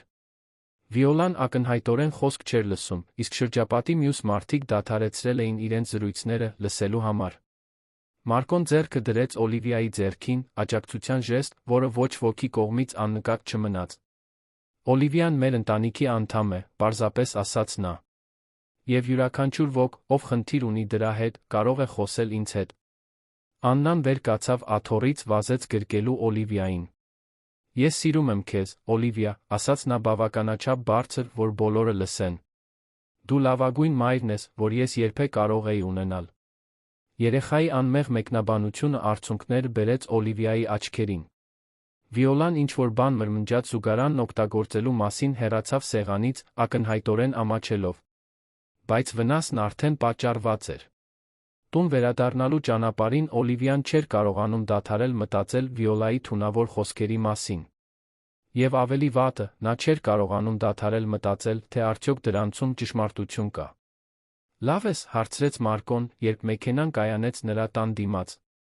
Ես մտածում եմ նրա ասացի մասին, խոստովանեց Օլիվիան։ Ժամանակավոր հարաբերությունների մասին։ Օլիվիա, գիտես դա… Ինչ կլինի, եթե նա ճիշտ է, ընդհատեց նրան Օլիվիան։ Ինչ կլինի, եթե հասկանաք, որ չափազանց դժվար է ձեր կյանքում նոր մեկին ունենալը։ Ինչ կլինի, եթե Աննան որոշի, որ ուզում է միայն ձեզ երկուսի հետ։ Ինչ կլինի, եթե ես չգիտեմ, թե ինչպես լինել այն մայրը, որին նա արժանի է։ Մարկոն անջատեց շարժիչը, ամբողջովին շրջվեց դեպի նրան։ Օլիվիա, նայիր ինձ։ Նա դժկամությամբ բարձրացրեց աչքերը։ Իսկապես կարծում ես, որ այն ամենից հետո, ինչ մենք ապրել ենք Աննայի նամակից, այս բոլոր ամիսներից հետո, ես պարզապես փոխելու եմ իմ կարծիքը քո մասին։ Մարդիկ անընդհատ փոխում են իրենց կարծիքը, շշնջաց Օլիվիան։ Հատկապես իմ մասին։ Այդ խոստովանության ցավը կոտրեց Մարկոյի սիրտը։ Նա հասկացավ, որ Օլիվիայի հին վերքերը ավելի խորն էին, քան նա պատկերացնում էր, որ դպրոցական երեկույթի ժամանակ մի չարամիտ կին կարողացել էր վերաբացել դրանք բոլորը։ Հաջորդ շաբաթների ընթացքում Մարկոն փորձեց հանգստացնել Օլիվիային, բայց ինքն էլ սկսեց կասկածներ ունենալ։ Ոչ թե նրա հանդեպ իր զգացմունքների, այլ Օլիվիային Աննային պաշտպանելու իր կարողության մեջ, եթե ինչ-որ բան այնպես չընթանա։ Ինչ կլիներ, եթե Օլիվիան իսկապես որոշեր, որ դա չափազանց դժվար է։ Ինչ կլիներ, եթե Աննան վիրավորվեր, եթե հեռանար։ Մարկոյի անապահովությունը սկսեց դրսևորվել աննկատ հեռավորության տեսքով։ Նա դեռ սիրալիր էր, դեռ ժամանակ էր անցկացնում նրա հետ, բայց կար մի նոր զսպվածություն, որը Օլիվիան զգում էր, բայց չէր կարողանում լիովին նույնականացնել։ Ամեն ինչ գագաթնակետին հասավ ուրբաթ երեկոյան։ Օլիվիան հատուկ ընթրիք էր պատրաստել նրանց երեքի համար, բայց երբ Մարկոն եկավ նրան վերցնելու, նա թվաց անտարբեր անհանգստացած։ Ինչ-որ բան պատահել է, հարցրեց նա, երբ նրանք քայլում էին դեպի նրա տունը։ Մտածում եմ, ասաց Մարկոն, խուսափելով աչքերի հետ շփումից։ Գուցե ավելի դանդաղ վարվենք։ Այս ամենով հանդերձ։ Աննայի քեզ հետ այսքան կապված լինելովը։ Օլիվիան կանգ առավ։ Ինչ ես ասում։ Ես ասում եմ, որ գուցե Վիոլան ճիշտ է։ Գուցե ես եսասեր եմ Աննային դնելով այնպիսի իրավիճակում, որ նա կարող է վիրավորվել, եթե մեր միջ ամեն ինչ չկարգավորվի։ Օլիվիայի զգացած դավաճանությունը նման էր որովայնին հասցված հարվածի։ Ուրեմն ուզում ես բաժանվել։ Ես ուզում եմ պաշտպանել դստերս, պատասխանեց Մարկոն, վերջապես նայելով նրան։ Եվ գուցե պաշտպանեմ նա քեզ։ Գուցե դու արժանի ես մեկին, առանց այս ամբողջ բեռի, առանց երեխայի, որը քոնը չէ։ Ոչ, ընդհատեց նրան Օլիվիան, ձայնը դողում էր զայրույթից ցավից։ Մի արա դա։ Մի կայացրու դու ինձ համար որոշումներ այն մասին, թե ինչի եմ ես արժանի կամ ինչ եմ ուզում։ Օլիվիա։ Աննան բեռ չէ, Մարկո։ Նա պարկ է։ Եվ եթե դու դա չես տեսնում, եթե չես կարողանում բավականաչափ վստահել ինձ, որ հավատաս, որ ես քեզ չեմ լքի, ապա գուցե դու ճիշտ ես։ Գուցե մենք պետք է մի փոքր դադար վերցնենք։ Նա շրջվեց, սկսեց քայլել դեպի իր տունը, արցունքները ազատորեն հոսելով նրա դեմքից։ Մարկոն կանգնած էր մայթեզրին, նայում էր, թե ինչպես է իր սիրելի կինը հեռանում, մտածելով, թե արդյոք հենց նոր էր թույլ տվել իր կյանքի ամենամեծ սխալը։ Տան ներսում Աննան սպասում էր հյուրասենյակի պատուհանի մոտ, ինչպես միշտ անում էր, երբ գիտեր, որ Օլիվիան գալիս է իրենց հետ ճաշելու։ Երբ տեսավ, որ միայն հայրն է գալիս, վազեց դեպի դուռը։ Որտե՞ղ է Օլիվիան, հայրիկ։ Մարկոն ծնկի իջավ դստեր կողքին, նրա ձայնը ծանր էր ափսոսանքով։ Նա այսօր չի գալու, սիրելիս։ Ինչո՞վ։ Նա հիվանդ է։ Ոչ, Աննա։ Մենք կռվեցինք։ Աննայի աչքերը լցվեցին արցունքներով։ Իմ պատճառով։ Որովհետև ես ասացի, որ նա դպրոցում իմ մայրիկն էր։ Ոչ, սիրելիս։ Երբեք քո պատճառով։ Մարկոն գրկեց դստերը, զգալով իր շտապողական որոշման ծանրությունը։ Դա այն պատճառով էր, որ հայրիկը վախեցավ։ Վախենալ ինչի՞ց։ Վախենում էի նրան կորցնելուց։ Եվ հենց դա էլ ես արեցի։ Աննան մի քայլ հետ քաշվեց, նայելու հոր աչքերի մեջ, նրա դեմքի արտահայտությունը չափազանց լուրջ էր 7 տարեկան երեխայի համար։ Հայրիկ, դու խոստացար ինձ, որ նրան չես թողնի գնալ։ Դու խոստացար, որ մենք ընտանիք ենք լինելու։ Նրա դստեր անմեղ մեղադրանքը նման էր Մարկոյի սրտին հասցված դանակահարության։ Նա խոստում էր տվել։ Եվ իր սեփական վախերի ու անապահովության պատճառով նա խախտել էր իր երբե տված ամենակարևոր խոստումը։ Գիտեմ, փոքրիկ։ Գիտեմ։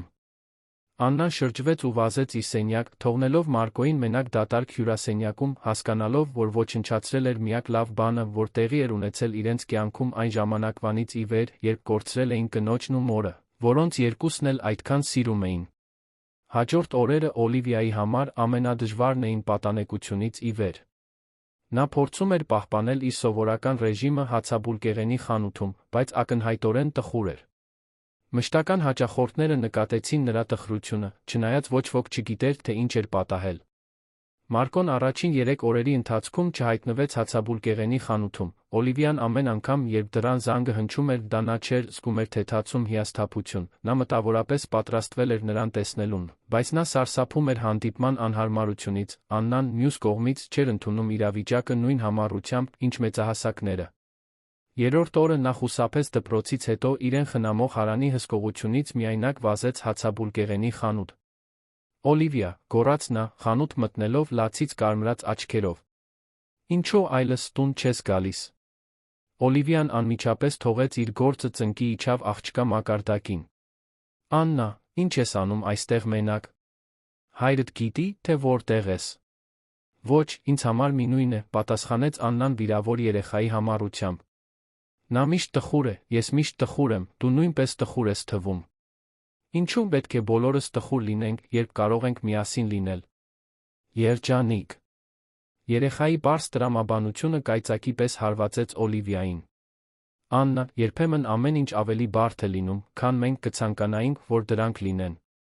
Բայց պարտադիր չէ, որ այդպես լինի, պնդեց Աննան։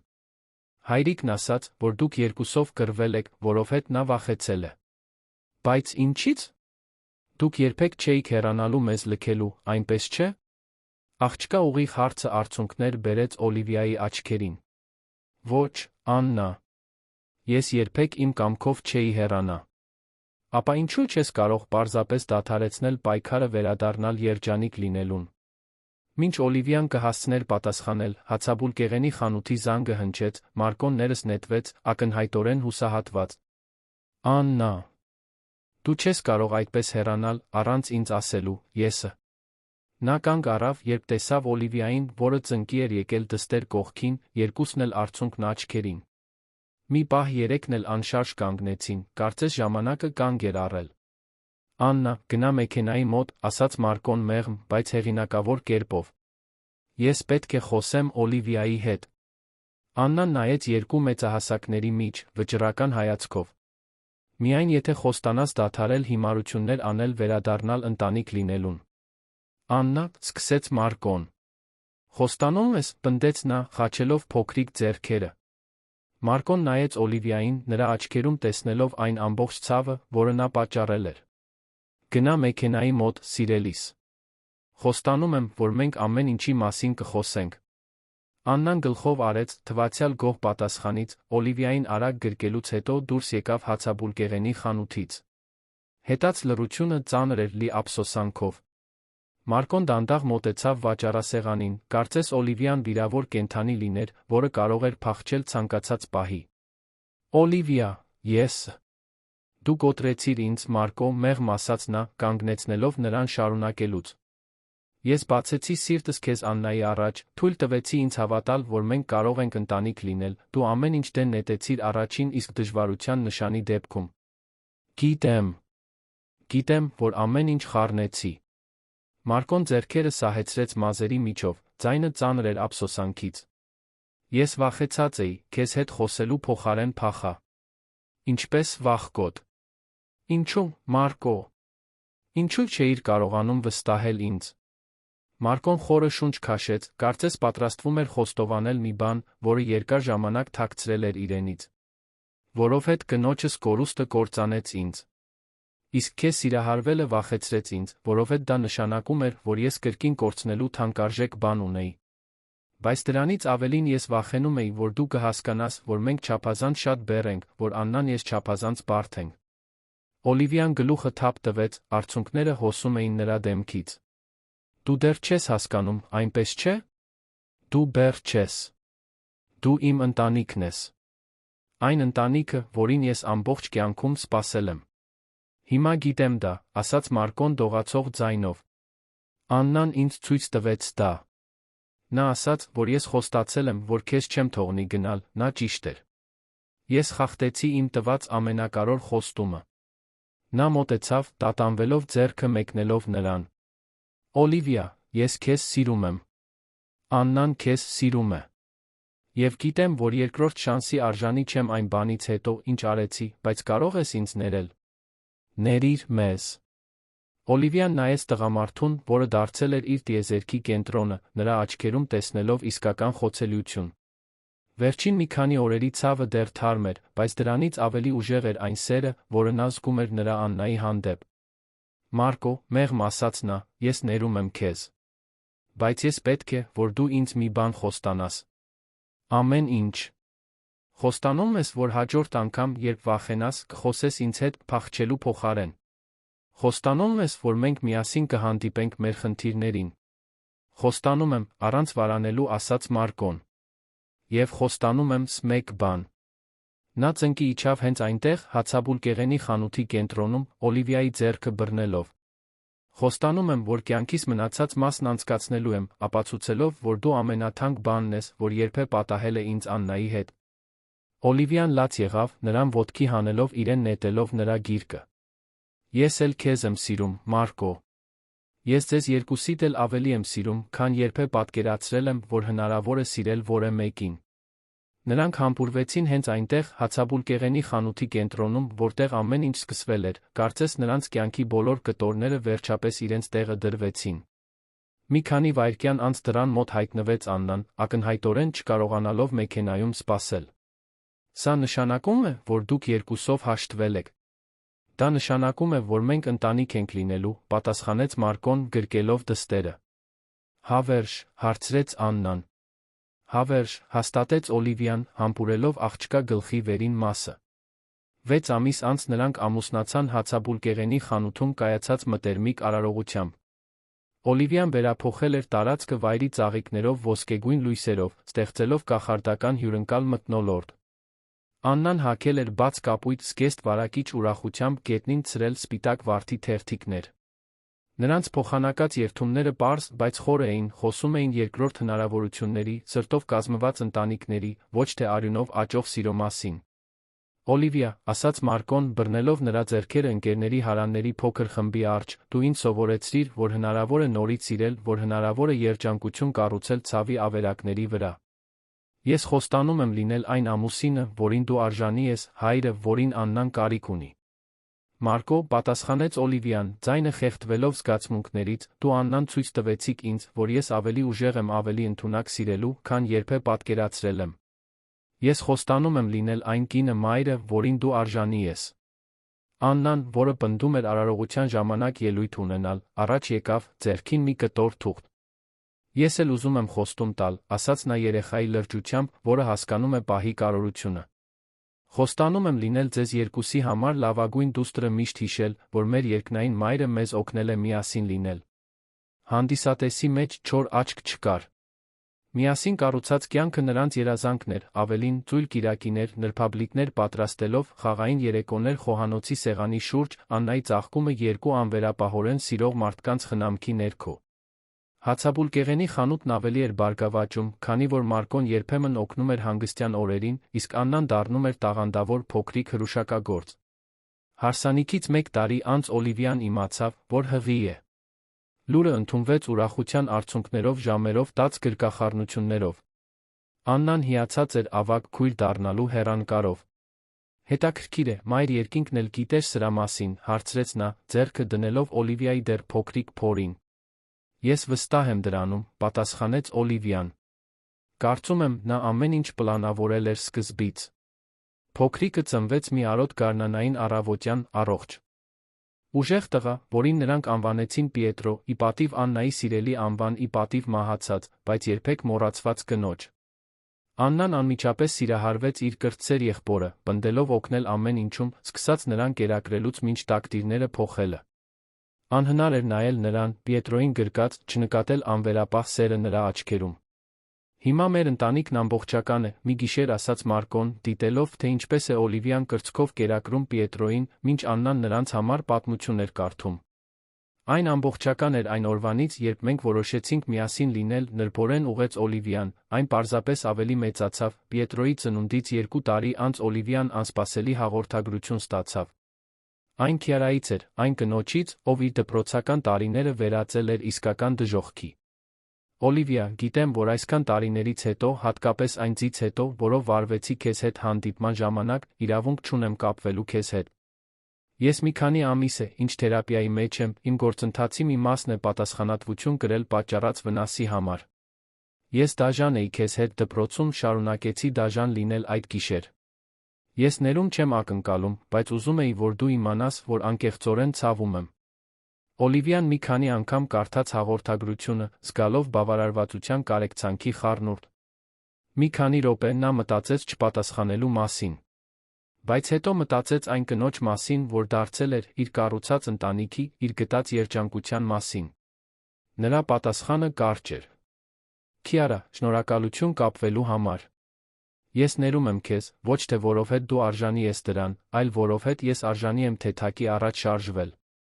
Մաղթում եմ, որ դու գտնես այն խաղաղությունը, որը փնտրում ես։ Մի քանի րոպե անց Մարկոն նրան գտավ խոհանոցում, պատուհանից դուրս նայելիս, խաղաղ արտահայտությամբ։ Ամեն ինչ կարգին է, հարցրեց նա, նրան ետից գրկելով։ Կատարյալ է, պատասխանեց Օլիվիան, հենվելով նրան։ Բացարձակապես կատարյալ։ Հյուրասենյակում Աննայի նամակը կախված էր պատին, շրջանակված որպես ամենօրյա հիշեցում այն մասին, որ երբեմն ամենամաքուր ամենաանմեղ խնդրանքներն են հենց այն, որոնց տիեզերքն ամենաշատն է լսում։ Դա շոշափելի ապացույց էր այն բանի, որ սերը կարող է հաղթահարել ցանկացած խոչընդոտ, որ ամենագեղեցիկ ընտանիքները կազմավորվում են ընտրությամբ, այլ ոչ թե պարտադրանքով։ Աննան, որն այժմ 11 տարեկան էր, դեռ վայելում էր իր երկնային մոր հետ խոսելը, բայց հիմա նրա զրույցները երախտագիտության մասին էին, այլ ոչ թե խնդրանքների։ Նա ուներ այն ամենը, ինչ կարող է ցանկանալ մի աղջիկ, ծնողներ, որոնք սիրում էին իրեն, փոքրիկ եղբայր, որը պաշտում էր իրեն, վստահություն, որ ինքը ինչ-որ տեղ է պատկանում։ Պիետրոն մեծացավ սիրով ու ծիծաղով շրջապատված, երջանիկ երեխա, որը երբեք չէր իմանա այն միայնությունը, որը հետք էր թողել իր ծնողների մանկության վրա։ Նա ուներ հոր մուգ աչքերը մոր քաղցր ժպիտը, բայց ավելի կարևորը նա ուներ անվերապահորեն սիրված լինելու անվտանգությունը։ Եվ Օլիվիան, միայնակ հացթուխը, որը մի ժամանակ թաքնվել էր իր անապահովության ետում, դարձել էր սիրող բարգավաճ ընտանիքի մայրապետը։ Նա դեռ թխում էր քաղաքի լավագույն հացը, բայց հիմա նրա առավոտները սկսվում էին գրկախառնություններով ու համբույրներով, կեսօրները ընդհատվում էին երեխաների ծիծաղով, իսկ գիշերները ավարտվում էին այն տղամարդու գրկում, ով առաջին իսկ պահից տեսել էր նրա իրական գեղեցկությունը։ Իրենց ամուսնության 5-րդ տարեդարձի երեկոյան, երբ նրանք դիտում էին, թե ինչպես է Աննան սովորեցնում Պիետրոյին, թե ինչպես զարդարել թխվածքաբլիթներ, իսկ Մարկոն ինչպես է ընթրիք պատրաստում խոհանոցում, Օլիվիան թույլ տվեց իրեն մի պահ մտորել այն ճանապարհորդության մասին, որը նրանց այնտեղ էր բերել։ Ամեն ինչ սկսվեց մի ճմրթված հրավերից հուսահատ քաջության մի պահից։ Միայնակ երեխայի կողմից գրված մի անմեղ նամակ։ Աղոթք, որը պատասխանվեց այնպես, ինչպես նրանցից ոչ ոք չէր կարող պատկերացնել։ Ինչի՞ մասին ես մտածում, հարցրեց Մարկոն, մոտենալով նրան ձեռքը դնելով նրա իրանին։ Որքան բախտավոր ենք մենք, պատասխանեց Օլիվիան, դիտելով, թե ինչպես են իր երեխաները միասին ծիծաղում, որքան հաճախ կյանքի ամենագեղեցիկ բաները ծնվում են ամենասարսափելի պահերից, Մարկոն քնքշորեն համբուրեց նրա քունը։ Եվ որքան արժե քաջ լինել, նույնիսկ երբ սարսափում ենք։ Հատկապես, երբ մենք սարսափած ենք, համաձայնեց Օլիվիան։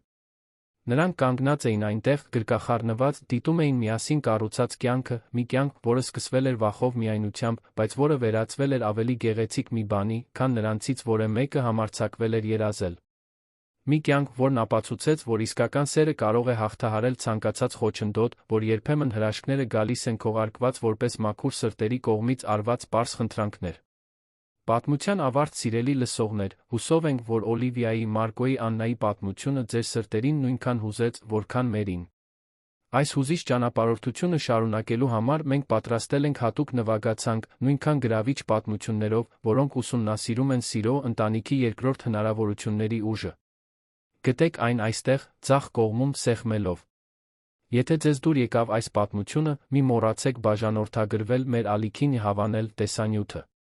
Ամեն օր մենք ձեզ համար ներկայացնում ենք եզակի պատմություններ, որոնք գովաբանում են կյանքի բարդությունն ու գեղեցկությունը։ Մի բաց թողեք մեր առաջիկա բովանդակությունը մեկնաբանություններում ասեք, թե պատմության որ մասն է ձեզ ամենաշատը հուզել։